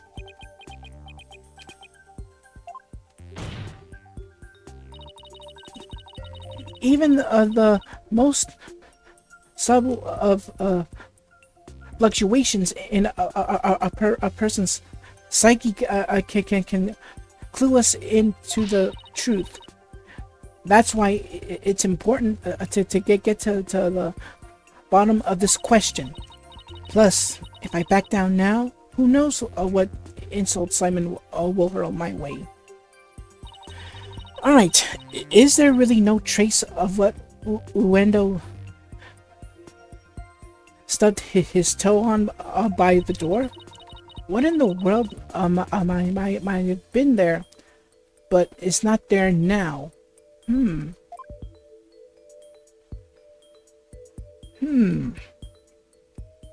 Wait a minute. Nah, it couldn't be. I'm gonna go on a limb and say the TV. Please take a look at this picture of the crime scene. Do you see it? This long track that goes from the door all the way across the room. Now that you mention it, I do see traces of something getting dragged, and that drag mark ends there at the TV. This implies that the TV was originally by the door. I'm convinced that this TV is the object the witness stubbed his toe on. Well, Uendo, how about it? Yes, you're right. It was the TV. Alright, we're nearly there. There. The noise level dropped again. Yes, I stubbed my pinky toe on the TV. But what of it? Why is this so important to you? So the noise went down, but it hasn't completely disappeared yet. Which means, excuse me, he's still hiding something. Okay, then let's try this tactic instead. Wendell, why was the TV moved there? Shishio must have moved it so he could watch my routine. But what a place to put it, right in the middle of the doorway like that. I didn't want to bump into it again, so I put it back where it belonged. Performances on stage can be viewed in the dressing room using that TV. That's right. It's a closed circuit monitor that shows the stage. Alright, so crime scene photo updated to include the TV and the moment of impact where Wendo hit his pinky toe on that TV. Alright, I see. Now what? I can't find anything else out of place. And I still haven't gotten the noise level down to 0 yet. Simon, I'm still getting noise here, but I don't see anything else fishy. This is precisely why amateurs are such a bother. Sorry. I'm in no mood to play nursemaid here. But if that's what it takes to save the soba shop. Oi, window. Here's a curiosity for you. This table master tornado is slumped over. Looks like it was moved. Did you happen to bump into it while you were moving the TV back? Oh my! Yes, you're right. The TV hit the table and Shishio's body moved with the jolt. That's when I first realized that Shishio was dead. Oh, but how scared I was. I see. Thank you. We're finally getting a more precise picture of how the body was discovered. But I'd wager you need to put the spurs to Wendo just a trifle longer. Right. I can't keep asking Simon to bail me out like this. It's time for me to regain my footing and really stand on my own. Wendo, what you just said now about discovering your master's death, could you please describe all of that again for the court in detail? All right. But before you do, let me just plug in the latest information.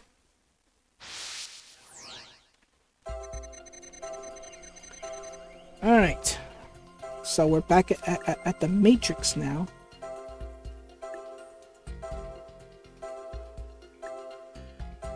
Let's see. I called him. Nope, not that one. He didn't reply. When I opened the door, I thought he was sleeping. Info update. I tried to enter the dressing room, but stubbed my toe on the TV. And this is the fifth statement, okay? When I put the TV back in its normal spot, that Shishio, I realized that Shishio was dead.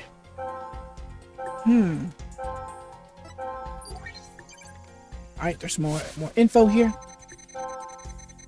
Seeing him slumped over that cluttered table. Oh, Shishio. He's more shocked than sad.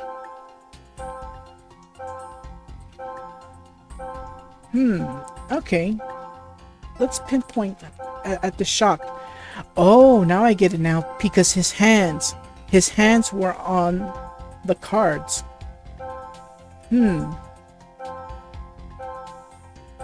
Let's find out anyways.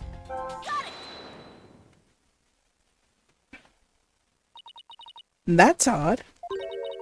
After the initial shock of finding the victim dead, you reacted with surprise again. What was that that surprised you, Wendo? Besides your master's death?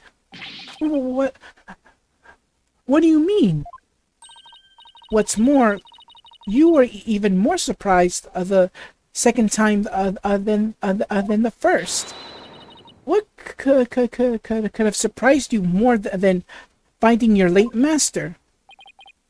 Search me. Your little thingy must have made a mistake. Silence. Yeah, you tell him. Silence. The girl is as sharp as a trap, to be sure. But her ability to hear people's emotions is absolute. Now, get to a remembering window. What was it that surprised you? That was a compliment, right? Well, Oh no, it went back up, didn't it? No, we pushed it too hard, and now he's mentally all over the place. His emotions are completely out of control. Out of control? I care to explain how that's relevant? You know how normally I listen for the hidden emotions in witnesses' voices, right? From there, I look for inconsistencies between their testimony and those emotions. But sometimes a person's feelings can run too high, making it hard to get proper readings. So that's how your Matrix program works. Fascinating. Ordinarily, it's just one emotion that runs out of control. But it seems there's nothing ordinary about this time.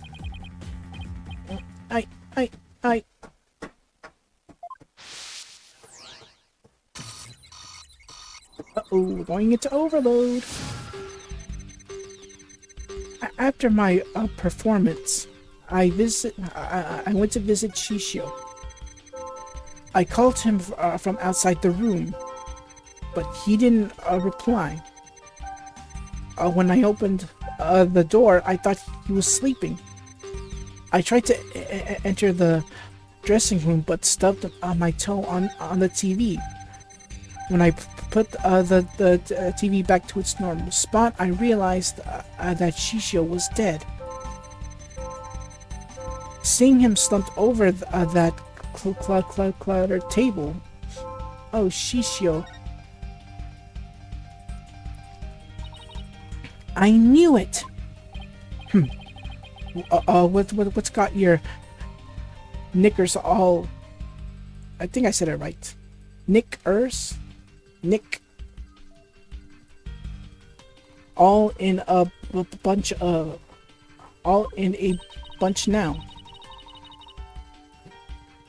Wendo has multiple emotions running out of control at the same time. I've never seen anything like this, ever. So how does one bring a situation like this back under control. I'll have to find the root cause of this tangled mess before I can treat him. If I can identify what is causing his emotional rampage, then I can touch probe or the L button to dive in further. I'll need to point to what I think is the root cause and probe with the X button again. Through this process, I can identify exactly what's causing Wendell so much distress, and that will help bring his emotions back under control. In that case, let's get started, shall we? Alright, I can't guarantee success, but it's definitely worth a shot. It's time to look for the cause of Wendell's rampaging emotions.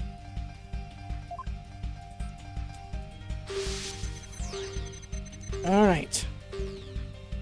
Let's see.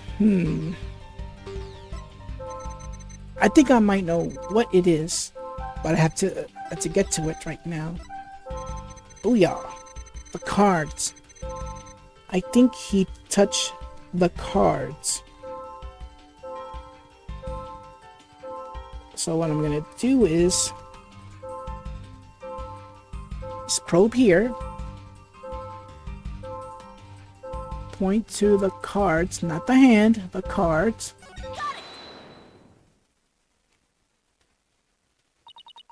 I get it now. The cards were the root of it all.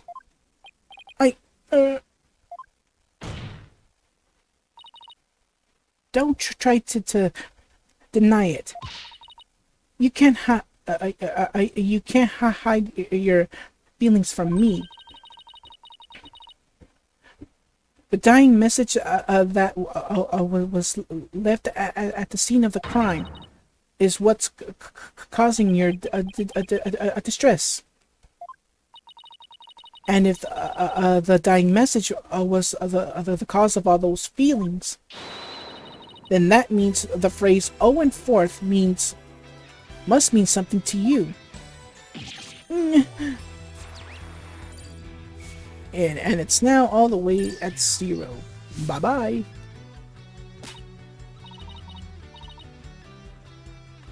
There. Noise level 0. Finally.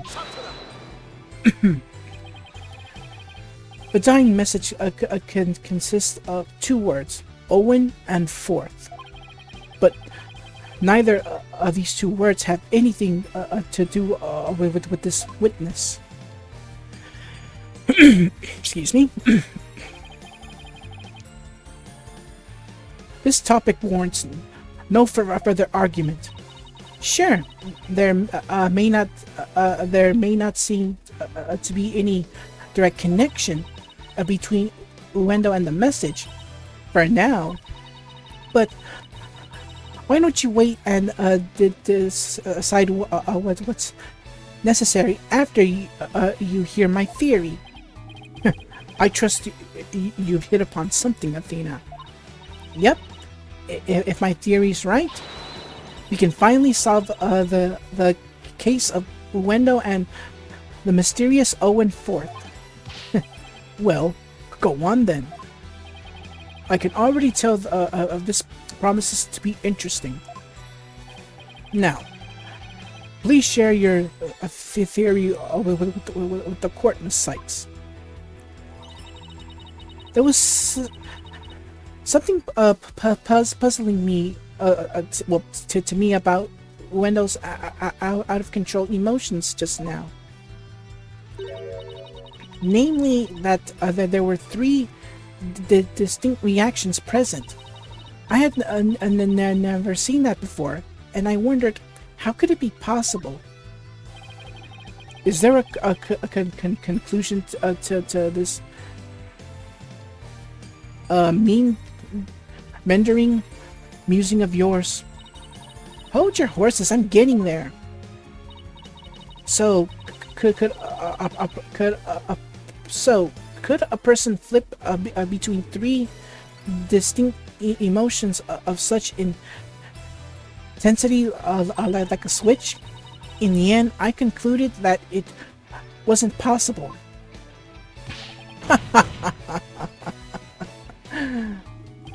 So that's it, is it? A bit unconventional, but I'll grant that it's possible within the realm of psychology. Within the realm of psychology? I'm afraid you'll have to explain it for the old man up here on the bench. Your Honor, my theory is that Wendo... Well... Remember from his first appearance that he's been doing these multiple things, like one, pretending that he's smoking, with that bad attitude, and the next one of flipping butterflies, with his fan, and keeping them in the air. Do you see where I'm going with this? If you haven't, I'll tell you the answer. Wendo Tornado has multiple personalities.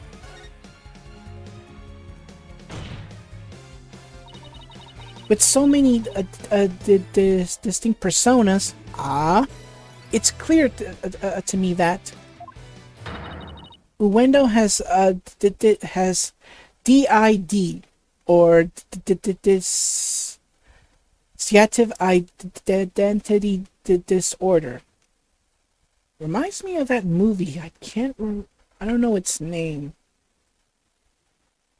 but I think it was a continuation of a previous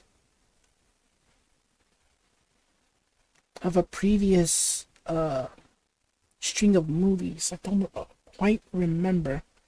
It's with Bruce Willis and the guy, I forgot his name, but he played a young Professor Xavier in the X-Men days, like X-Men First Class, The Days of Future Past, Apocalypse, I forgot his name.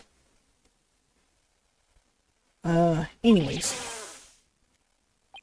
Well, what does that even mean? Your Honor, the defense would treat this child, this trial, as a child's jest. Multiple personality disorder? A preposterous proposition indeed. Would you not agree, witness? How did she know? How did she figure it out?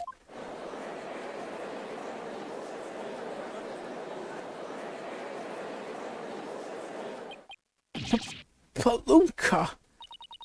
I can't believe it. I did it. I did it, Simon.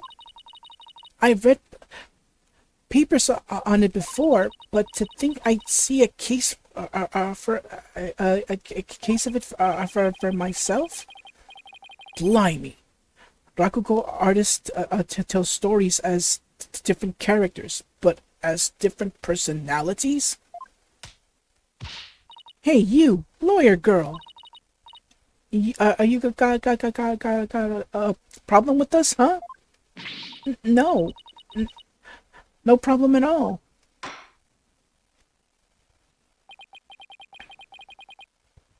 This is all very hard to believe, but now that we've established that the witness has multiple personalities, could each of them please introduce themselves to this court? Wendo Tornado. I'm a Rakugo storyteller, as you know. Hello, everybody. Patches, the friendly jester here.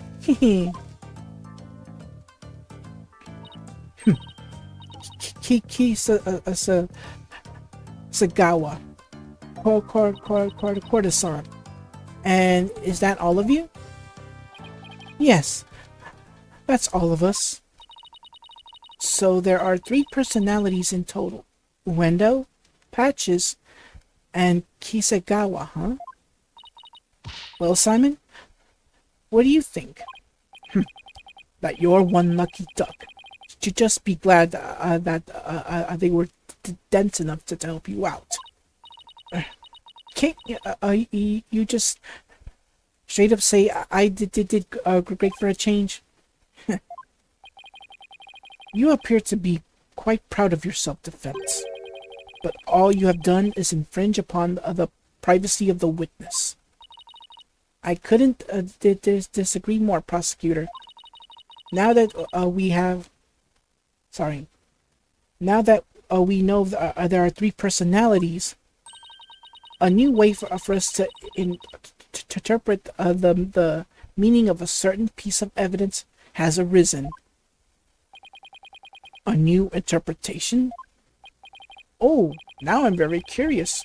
What is this a piece of evidence you're talking about, Miss Sykes? Knowing what we know about Uendo and his personalities, this now makes perfect sense. Thus we present the Karuta cards. The Karuta cards? That's right, Your Honor. Recall the original dying message left at the scene. We didn't have a clue as to what Owen Forth could possibly meant. But now, with this new info about Uendo and his personalities, isn't it possible that Owen Forth actually means a secret fourth personality of Uendo's, a personality named Owen? What? Palumka. Uendo must have kept this DID from us because he didn't want to be associated in any way with that dying message. No, that's not why. We kept our this order a secret for a different reason altogether. We've been taking advantage of our afflictions to act out various Rakugo characters. If word of this got out, well, our reputation as a Rakugo artist will be tarnished, as would the NATO name. That's why we kept it a secret from everyone, except members of the Tornado School. But really, there is no fourth personality. It's just the 3 of us in here. A plausible enough sounding story. But it doesn't prove you didn't arrange the cards, does it? But I will concede that it is highly likely that the witness rearranged the cards. Is Prosecutor Safmahi actually agreeing with us? However, it is also not possible that the accused killed Master Tornado.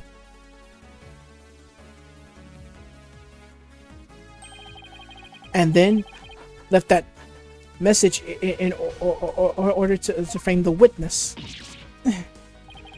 And upon noticing the cards he found of the victim's body, Uendo rearranged them. Silence. A fantastic tale, but a tale nonetheless. No one outside the Tornado School knew about Uendo's multiple personalities. Uendo just finished saying so himself. Ah, that is true, but ultimately meaningless point.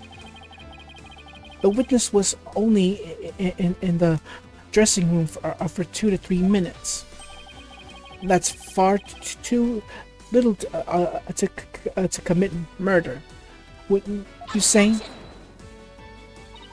Then Who's to say he couldn't have done it before his discovery?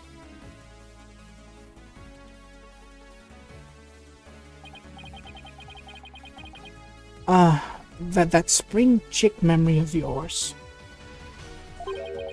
Have you already forgotten Prosecutor Blackwell's testimony? Simon's testimony? Oh.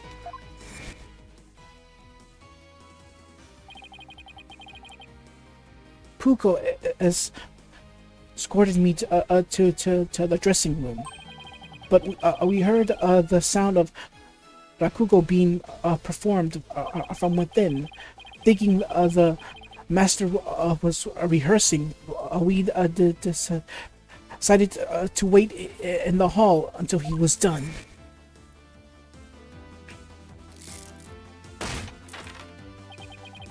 That's right. Until just a few moments before Wendo entered the dressing room, Typhoon Tornado was confirmed to still be alive.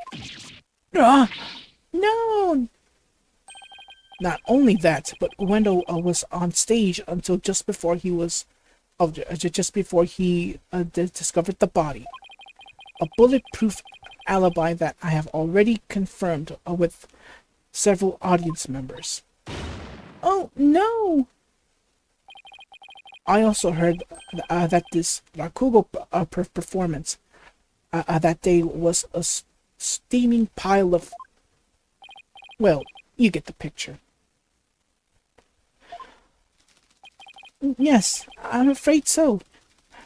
Really stunk up the stage I did. And yet I have a perfect alibi. Indeed. Why not land the coup de grace on the defense by describing your alibi, witness? Okie dokie, Smokey. Alright, testimony time. Wendo's alibi.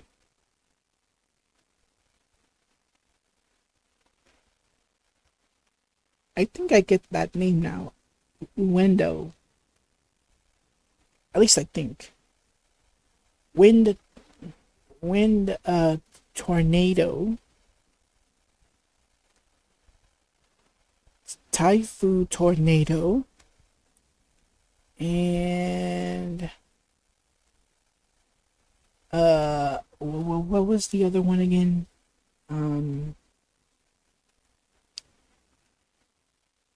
And gale tornado. Okay, so now I get it. Wind references. That's what they were. Alright. Wendo's alibi.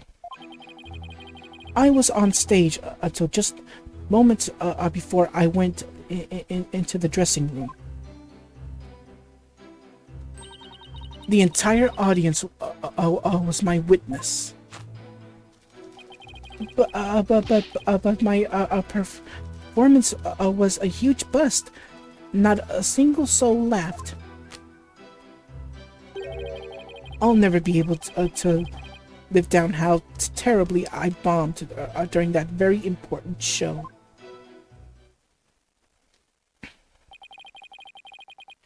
Window was on stage before he found the body, so he could not have committed this crime. It is time to let it all go, defense, and move on. Well, get this, Prosecutor Satmahi. The Right Anything Agency never gives up. We fight to the bitter end. Well, you've seen firsthand, Nayuta. How many times have you lost to Phoenix? Twice. 2 times you've lost to Phoenix. And you still did deny that not giving up is not the way to go. Allow me to say this once more. Let it go and move on. And allow me to say once more, I'm never giving up. Let it go and never. This is pointless. You should have taken advantage of this opportunity while you could, you foolish child. Your worthless convictions only serve to prolong the accused's suffering. If words will not sway you, then perhaps pain will. Oh no! Anything but this!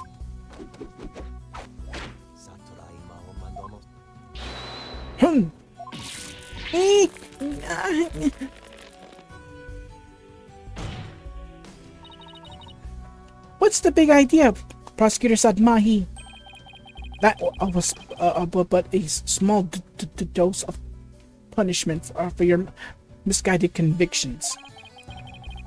Are you now a bit more inclined to give up as instructed? As if. In that case, you must require another dose. Not bloody likely. I don't give two flips about your beliefs, but if Sykes don't were to submit to you here, I won't be able to eat a good soba anymore. That's right. For Mr. Wet's future and Prosecutor Blackwell's stomach, I will never give up. You will rue those words, defense. Of that I can assure you. Cross-examination time. That took a while. Alright, let's see. I was on stage until just moments before I went into the dressing room. The entire audience was my witness, but my performance was a huge bust. Not a single soul laughed.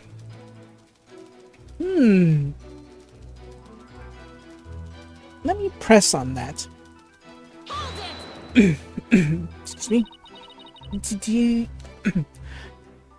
Do you have any idea what went wrong?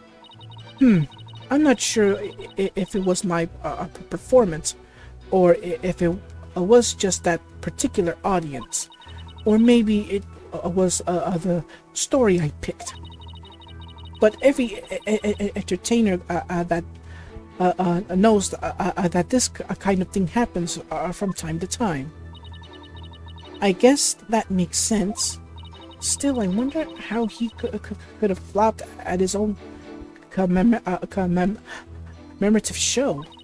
Maybe I should dig into things a bit more.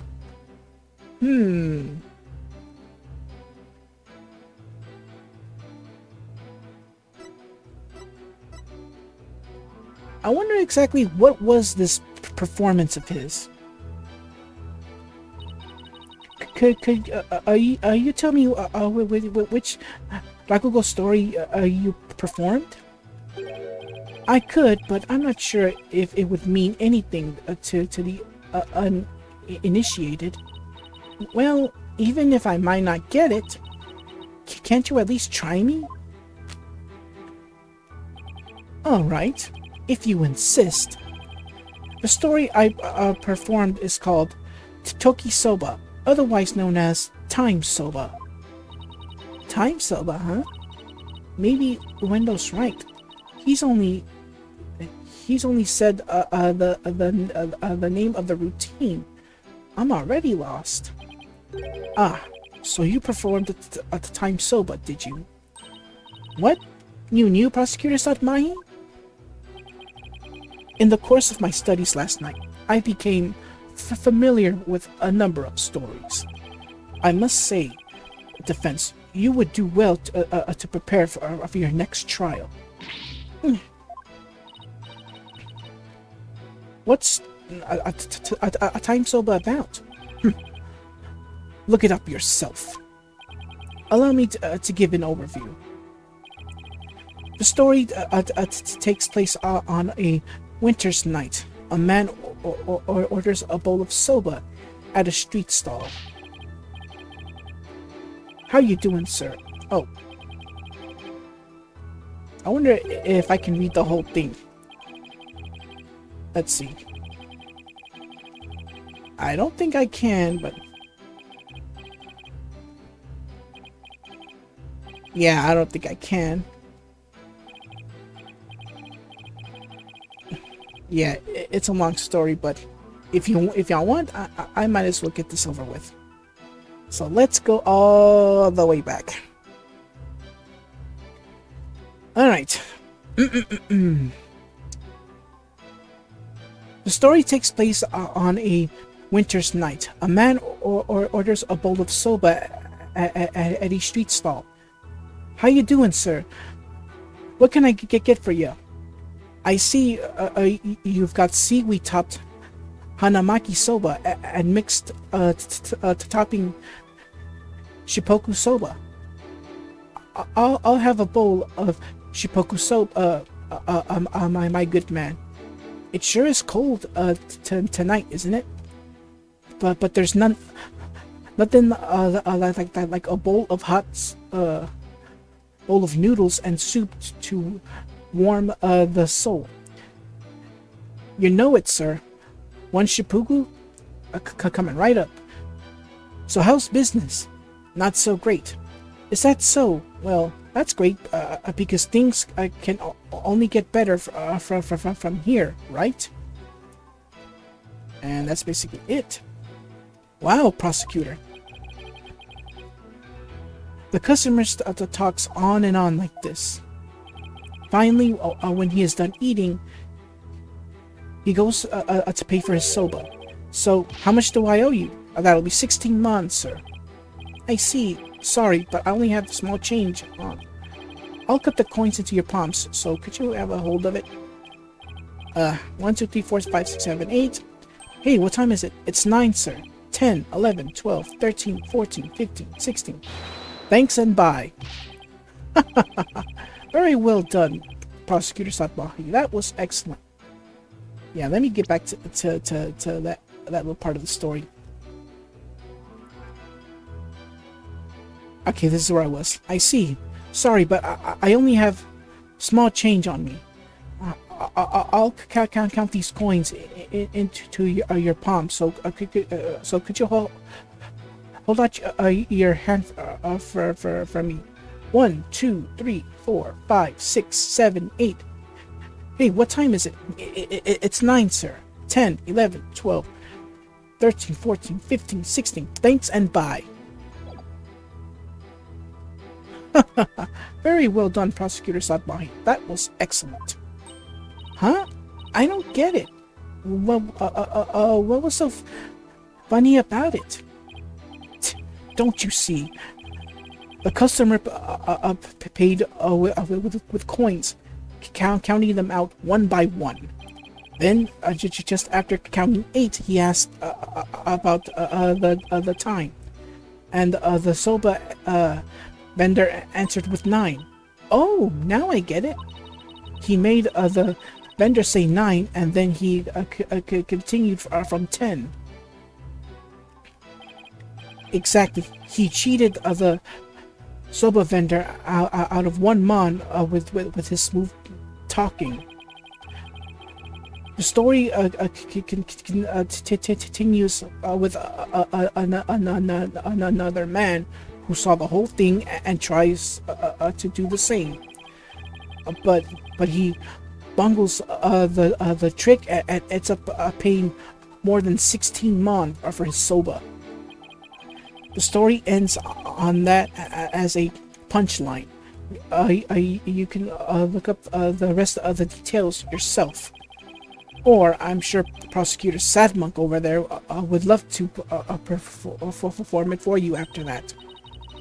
So basically, it's a story about a man cheating on his soba bill. That's kind of petty, isn't it? Is that really all you have to say about this classic story? time soba is such a well-known. Objection!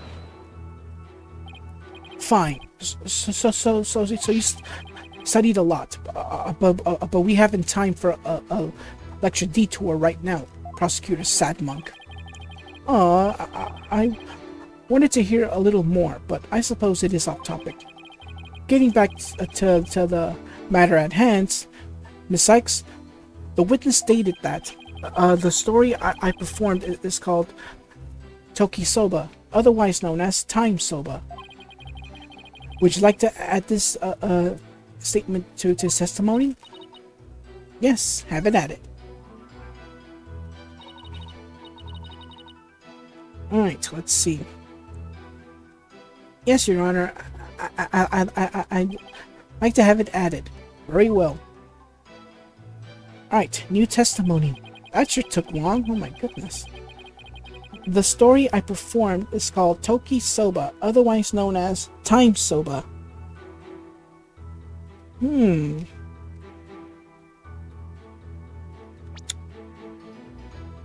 me see. Wet Soba dead.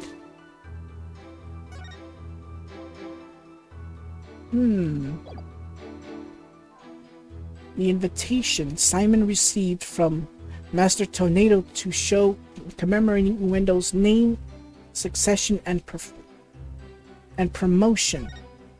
Inside the envelope was a ticket to the show and a letter from the victim.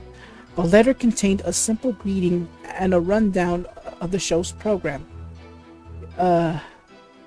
Puko was to perform her balloon act, then Uendo was to do his soba gluten routine, and finally Master Tornado was to perform his time soba. Oh! So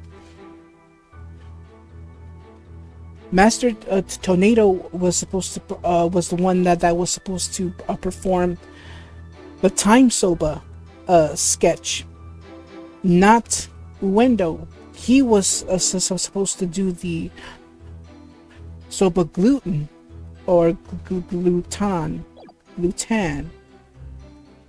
Let's present it. Objection! Uendo, isn't there something odd about the routine you performed? Odd? No, I don't think there's anything odd about it. But that's exactly what I find odd. The fact that you don't think it's odd.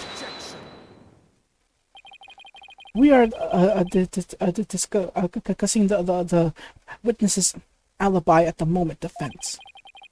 The show's program is completely irrelevant. And that's where you're wrong, Prosecutor Satmahi. The reason being, it contradicts the statement the witness just made.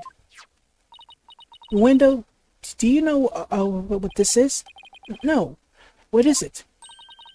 This is an invitation to the show sent from Master Tornado to Prosecutor Blackwell.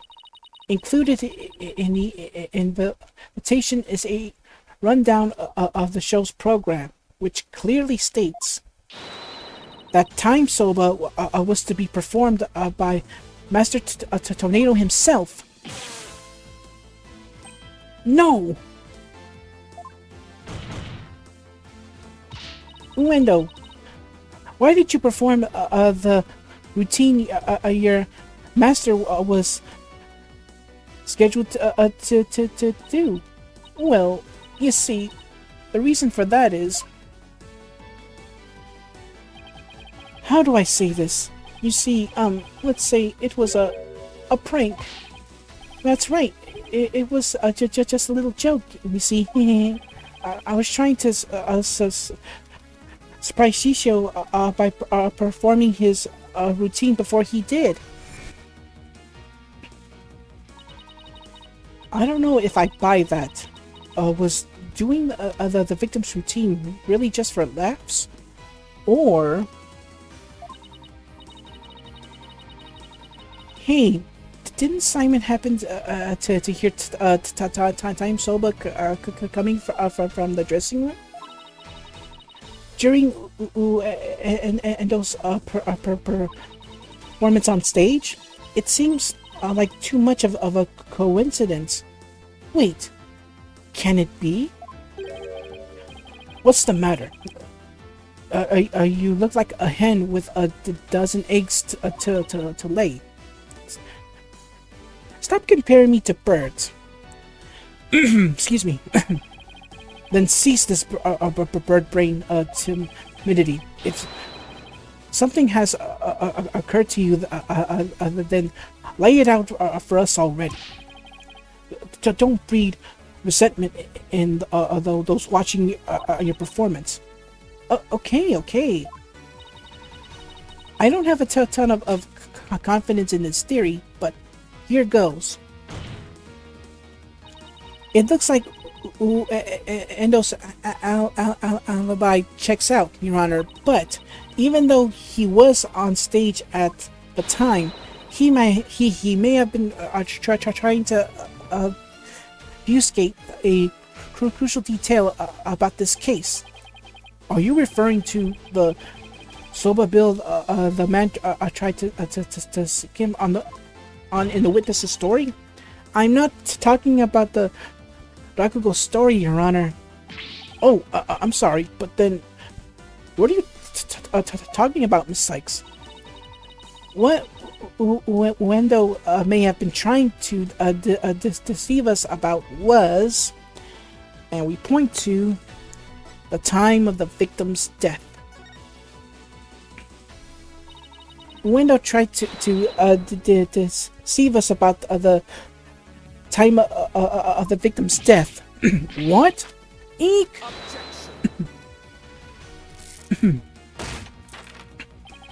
What gibberish! Prosecutor Blackwell even testified to the time of the victim's death. I know, but he only testified that way because, and because he and Puka had been completely taken in. You mean by the soba bill thing? Would you please forget about the story for a second, Your Honor? I was deceived? Pray tell, how did Uendo manage to deceive two people while he was performing on stage? That's easy. All he had to do was use a certain prop in the dressing room. Oh, and what might that be? Alright. The prop Wendo used was, and so we point to the TV.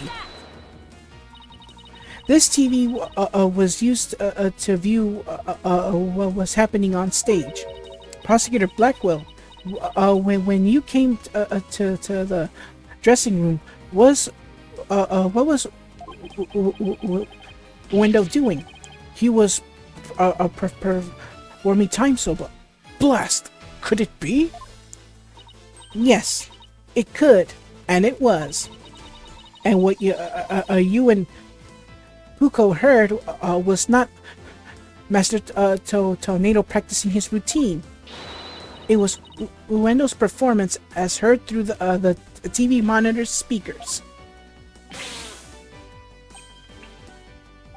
What?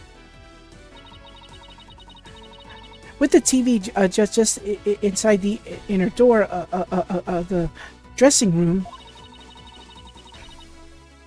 it could easily be heard from the hallway outside. And because we knew that Master Tornado was scheduled to perform time soba, we were easily manipulated into thinking he was still alive at the time rehearsing.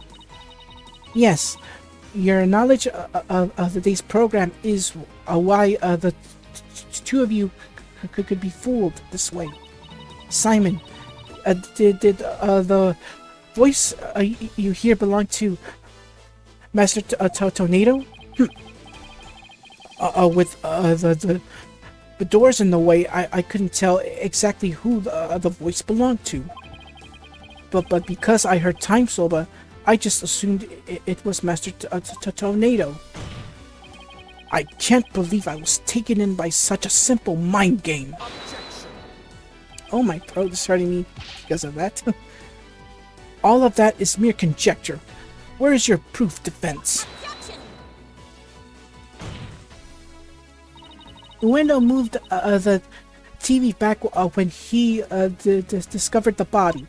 After all, he couldn't very well leave it by the door, because then someone might figure out the trick he'd been playing. And there's one more thing about Uendo's actions that's suspicious, and that is the fact that he flopped so badly on such an important occasion. What's so suspicious about that? Even pros slip up once in a while, you know. But I believe that this time it was intentional, because Uendo knew it'd be strange to hear laughter coming from the dressing room. Oh my! Yipes! It's all just a bit too perfect to be sheer coincidence. Plus, if the voice prosecutor Blackwell and Puko heard was due to Uendo's scheming, then the victim's time of death could have been earlier than 4 p.m. In other words, Uendo could have killed Master Tornado himself. We've got you by the stones now, Uendo, so you better confess everything.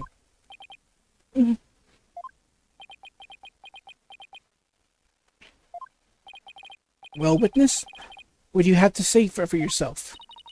We demand an explanation. Uendo! I confess. I tampered with the crime scene.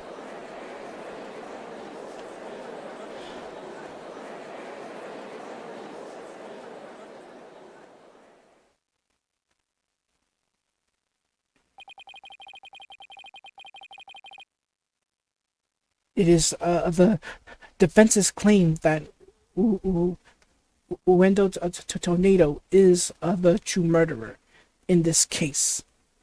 No, sorry, in this case. If he tampered with the crime scene, then we have to at least consider him a suspect. Now, wait just 1 minute. Yes, I admit to messing with the dressing room, but I didn't kill Shishio. Then why did you tamper with the crime scene? I refuse to answer that question. What? If you suspect this witness, then I have a question for you. What could it be this time? Uendo had absolutely no reason to murder Typhoon Tornado. After all, why would Uendo kill the man who recognized his skill and promoted him? Oh, well, his motive was, I can't think of a single thing. It appears you also are not aware of one other fact. And that is that the accused visited the dressing room before 4 p.m. as well. It is not natural then to suppose that the accused killed the victim at that time. If you hear any noise, I apologize for that. What? Nobody told me Mr. Wet had also gone there before 4 p.m. We were only discussing the time frame after 4 p.m. so I didn't think to mention it. But now that you have made the time period before 4 p.m. relevant, uh-oh, I don't like where this is going. So you really do not know what your client was doing during that time frame, do you?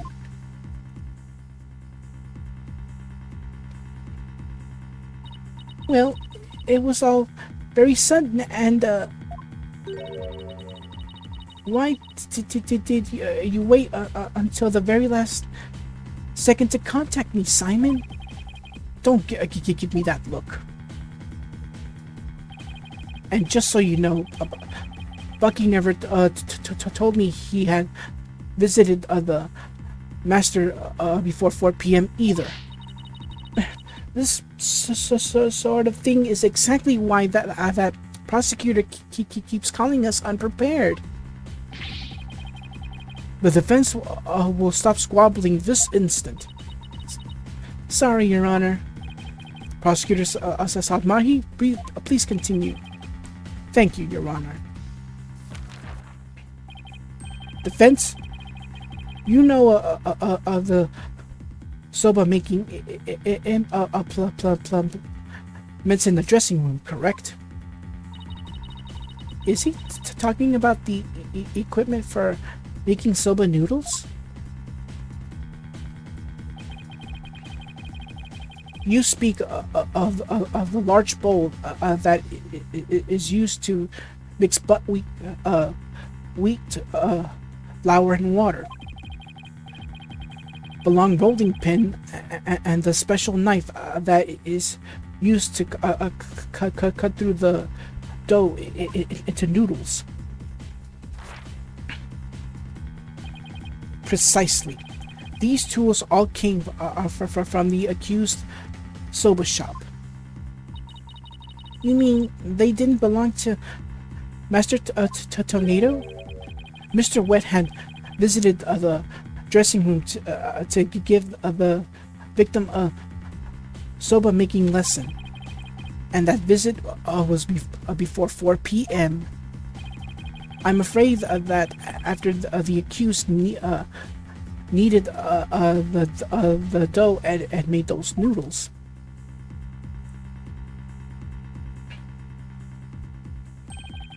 He committed the act of murder.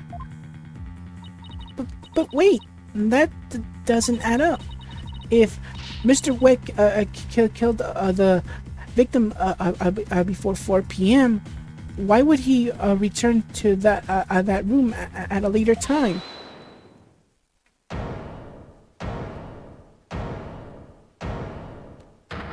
Uh-oh. Wet soba, you're kidding caboodle when it comes to noodles. Oh my. Hiya, Miss Chicky D. Hey, Simey. The reason I went back is because Master Tornado ordered uncooked noodles. Mr. Wet.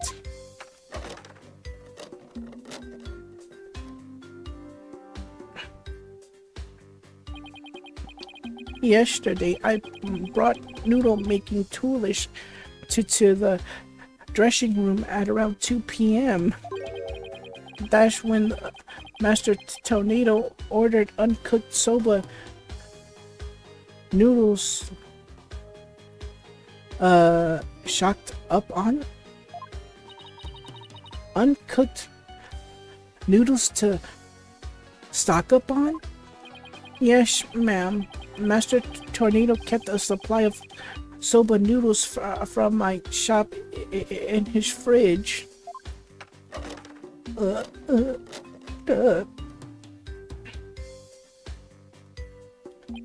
He only had one serving left, so I went back to my shop to get some more. One serving of noodles in the fridge, but I thought the fridge was practically empty. Anyway, the whereabouts of the missing noodles isn't all that important now. You ran into me and And Puko, when you came back to deliver the uncooked soba, correct? That's right, Simey. I made a time out of my busy day to deliver him the noodles. And you know what? He ignored me when I called to him from the inner doorway. He just kept mumbling Rakugo lines for ages, so I got mad and went back to my soba shop. And so, that's why you got mad? If he's saying, if what he's saying is true, then there's no way he could be the murderer. I swear I'm telling the truth, Miss Chica. Bailiff, quick! I can get this man to the infirmary. Well, I dare say he's quite the handful. Your Honor, please accept the statements Mr. Wet made just now into evidence. Objection. I believe the accused's statement about going to the room at around 2 p.m. is true, for it falls with the victim's estimate at the time of death. That opens up the possibility that the crime was committed between 2 p.m. and 4 p.m. That's some critical information. Yes, Your Honor. But other than that one point, Mr. Wet's statements are dubious and without proof. But they are the words of the defendant himself. Simon, back me up here. He has a point. If I were the prosecutor, I wouldn't accept them either. While I understand the defense's feelings on the matter, this court is unable to accept anything other than the time the defendant made his visit. Now what do I do? I trust you have no further I trust you have no further objections. Defense.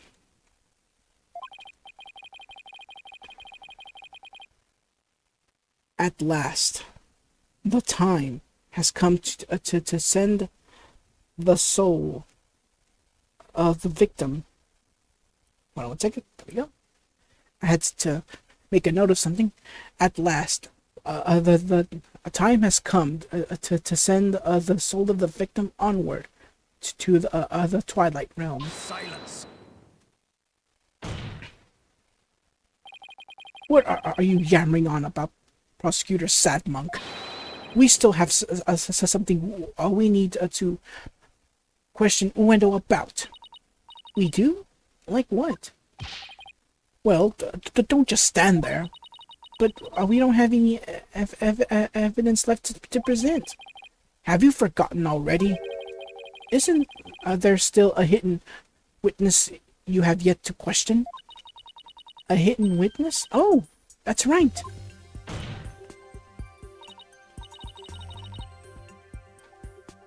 Your Honor, there's still one more issue we haven't finished discussing yet. Oh? And what is this bit of unfinished business? We haven't finished discussing this issue related to Uendo, and thus it is the fourth personality, Owen. We still have to discuss the possibility of a fourth personality, the one named Owen. Are you suggesting that this fourth personality of Uendo might be the true culprit? Geez, not that again. I told you that we don't know anything about this Owen. Look, Uendo, I know you don't have any motive to kill your master, but this Owen may have one. I may have one for all we know. Come clean out, Uendo. You've got another personality stashed away, haven't you? Please tell us everything you know about Owen.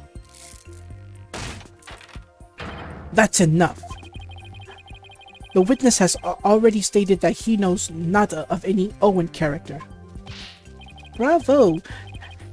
You tell him, Mr. Prosecutor.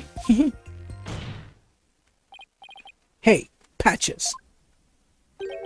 If you claim you don't know Owen when you really do, that's tantamount to perjury.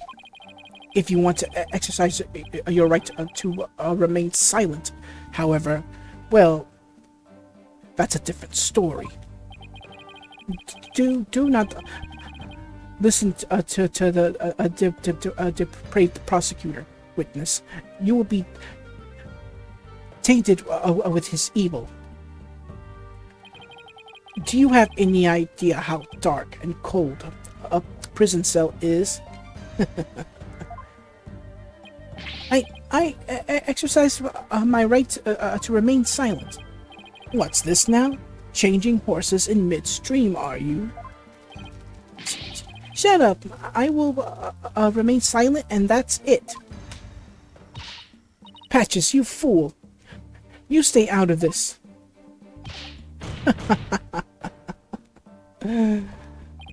Patches is not the brightest bulb in that box you call a noggin, is he not? Is he?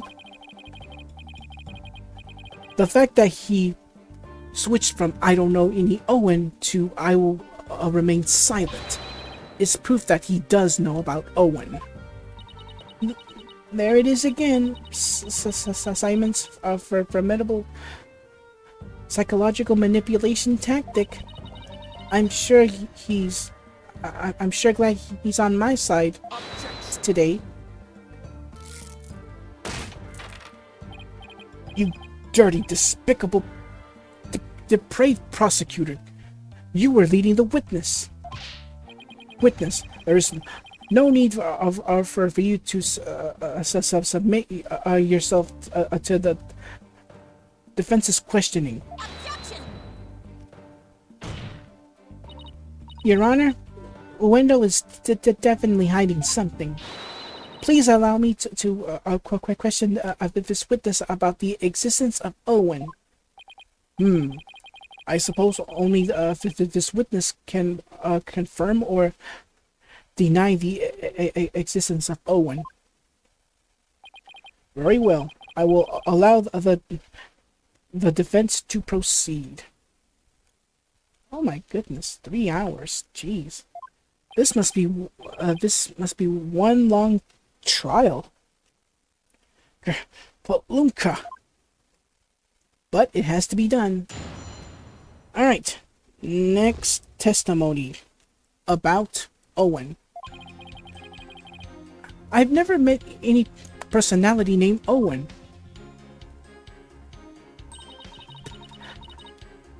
Patches was just blurting out nonsense in a panic. We're always aware, so we definitely notice if a personality like that showed up. How dare you treat me like a criminal based on mere conjecture?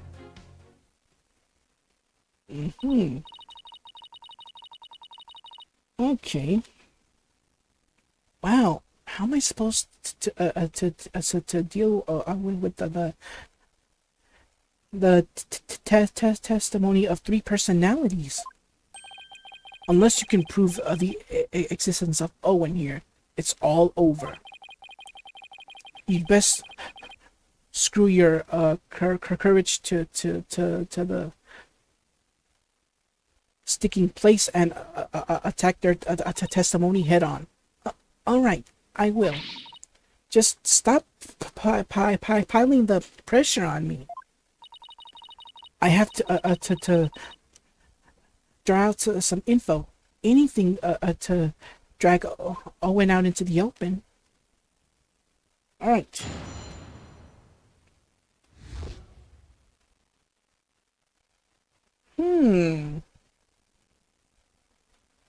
Well, there is one way to bring out a fourth personality.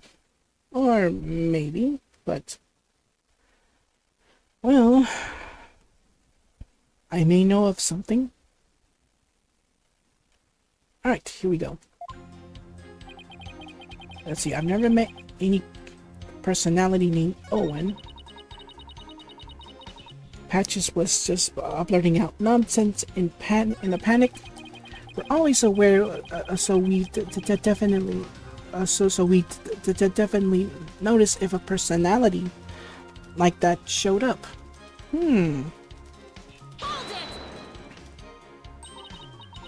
But what if, for some reason, you three were unconscious at the time of the incident?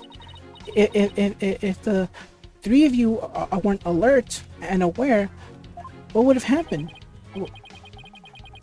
What would happen? I'm not sure what you mean. I mean, you three share the same memories, right? But what if Owen is different?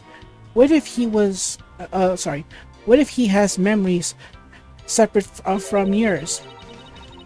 Maybe Owen emerges when the three of you are unaware or unconscious.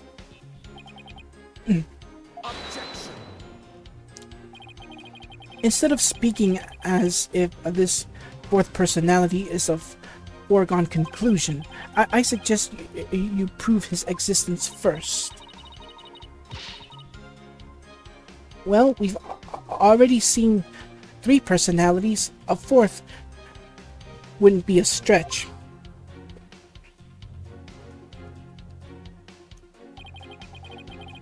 You dishonor the victim and this court by jumping to such conclusions without proof. Have you ever heard these old sayings, prosecutor? Sayings. Prosecutor Satmahi, what happens twice will happen thrice. If you see one, there are likely 30 in your home. I'm basing my theory on such premises. Comparing us to cockroaches, are we bug you that much, girly? But how do you intend to prove it? How will you prove that all 3 personalities become unconscious, as you say? Unless you can do that, all of this talk is merely empty speculation. Well, don't be so timid. If you don't have it, then find it. Look for something that could render Uendo and the others unconscious. Simon's right. I can't back down. For my client, Mr. Wet, I have to. Wait, Mr. Wet. Let me rest. Maybe if I were a lump of regular flour for udon noodles. But I'm fresh like my soba. And don't let the soba dough rest. It's all about the 3 freshes. Grind the buckwheat seeds fresh, cut the dough fresh, and...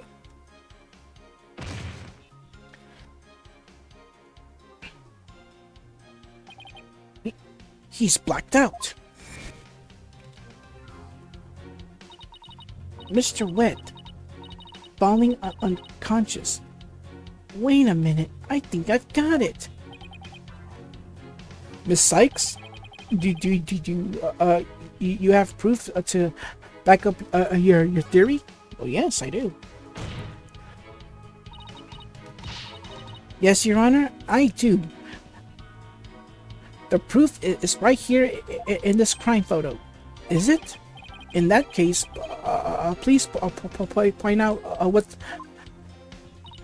supports your theory.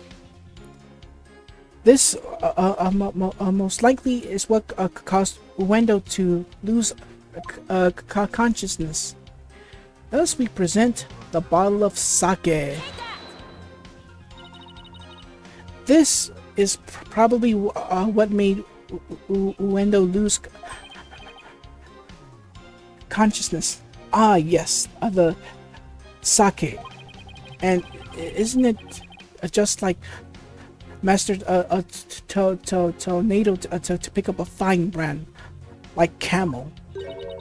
Sake? Oh, you mean rice wine?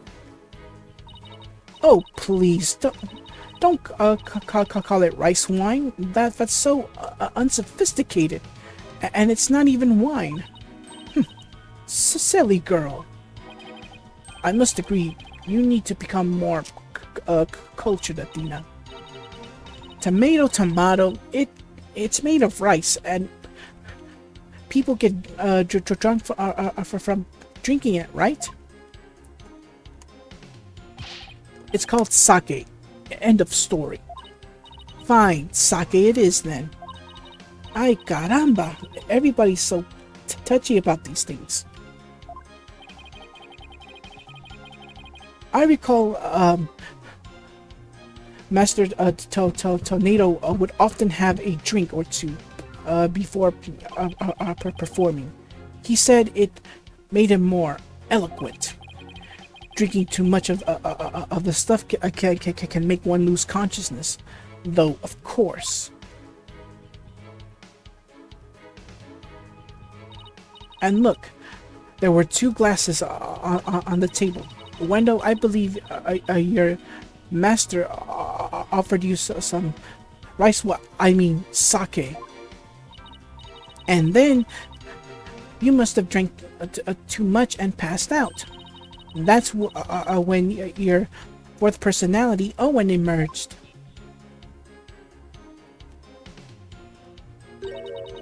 I drank sake? Oh, that's a good one.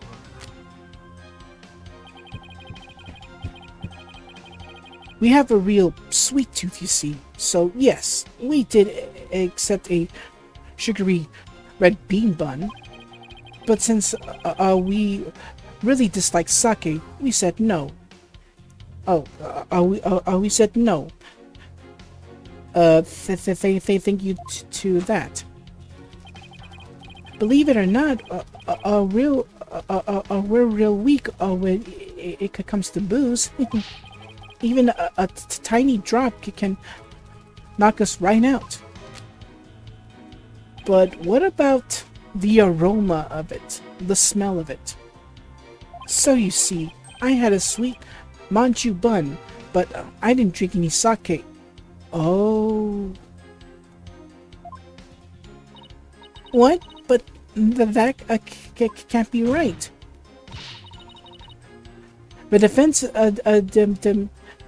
demands the glasses be examined right away. You amateur, do you really think I had not already done so? Your foolishness is beyond the pale. Don't tell me.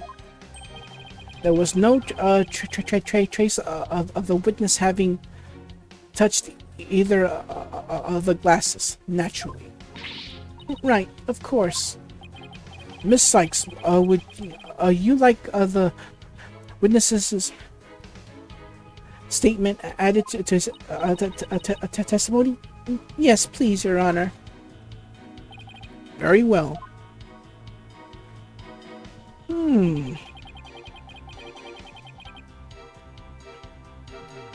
Alright, so new statement here. I had a sweet manju bun, but I didn't drink any sake.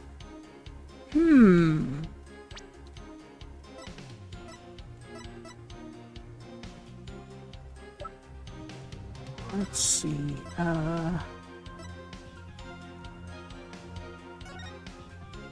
Resting. Do not disturb. A note thought to have been written by the victim before his death. I had a sweet manju bun, but I didn't drink any sake, huh? Objection! This shows what most likely made Uendo lose consciousness. That note? Are you feeling lightheaded, child, or perhaps a bit too peckish? I'm not hungry, and my head feels just fine, thank you very much. Look at this paper. Sorry. Look at the paper this note is written on. Isn't there something familiar about it? Oh, I noticed that. I see the camel. What exactly is your point defense? This faint design reminds me of the paper from... Yep, it's a piece of the wrapping paper on the box of manju buns by the victim on the floor. Oh, right. Yeah, let's show that crime photo again, and let's switch. Now, look at the bottle. It has the picture of a camel. Now, take a look at those manju buns. The wrapping paper there. Does it look familiar? Yeah. The same camel design. So basically, those red bean manju buns that Uendo ate had sake in it. There you go. There was sake in those buns. Uendo, you may not have drunk any sake, but you did eat a sweet red bean bun, right? Well, yes, that's right. I don't know if you're aware of it or not, Uendo, but I believe the manju you ate caused you to fall unconscious. The bean bun? But how? Because those buns contained a secret ingredient. A very punchy secret ingredient at that. A punchy secret ingredient? Yes. The design on the wrapping paper matches that of something else in the room. It does? The design matches the manju box's wrapping paper. Point to the bottle. The camel pattern. It's the same as the one for camel brand sake. So just as Wendell said, he didn't drink any sake per se, but he did eat some. Impossible. Wendell had a camel brand red bean bun, which boasts a nice shot of sake as one of its ingredients. So the defense is claiming that Wendell passed out after consuming a camel sweet bun, which allowed a fourth personality named Owen to emerge. Is that correct? Yes, Your Honor. That's exactly what I'm claiming. But there's one thing that bothers me. Wouldn't the alcoholic content of the buns evaporate as they are steamed? In order to give them a stronger flavor, some manju are specially made to retain much of their alcoholic content as possible. What kind of lightweight do you think I am?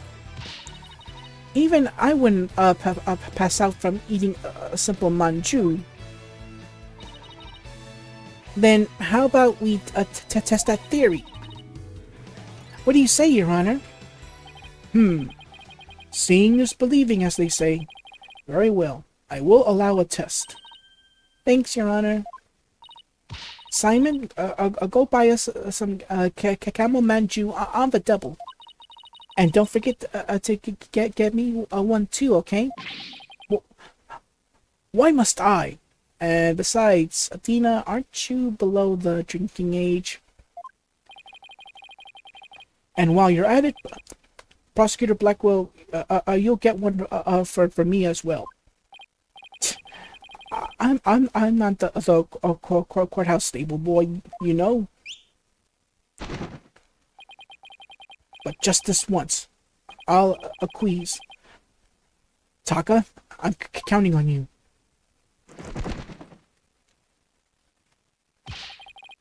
And all of you had better pay me back. Aw, but I thought it would be your treat, Prosecutor Blackwell.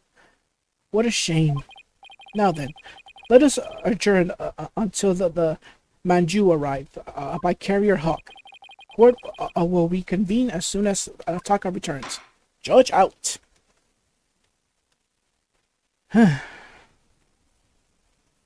Wow, and we are still not done yet. This is gonna be a very long case, so I'll be right back. Thank you so much for watching. If you enjoyed the video, leave a like, comment, and share with all your family and friends. If you're enjoying my content, consider subscribing to the channel, and don't forget to click that bell to receive notifications for new videos. Take care, and God bless.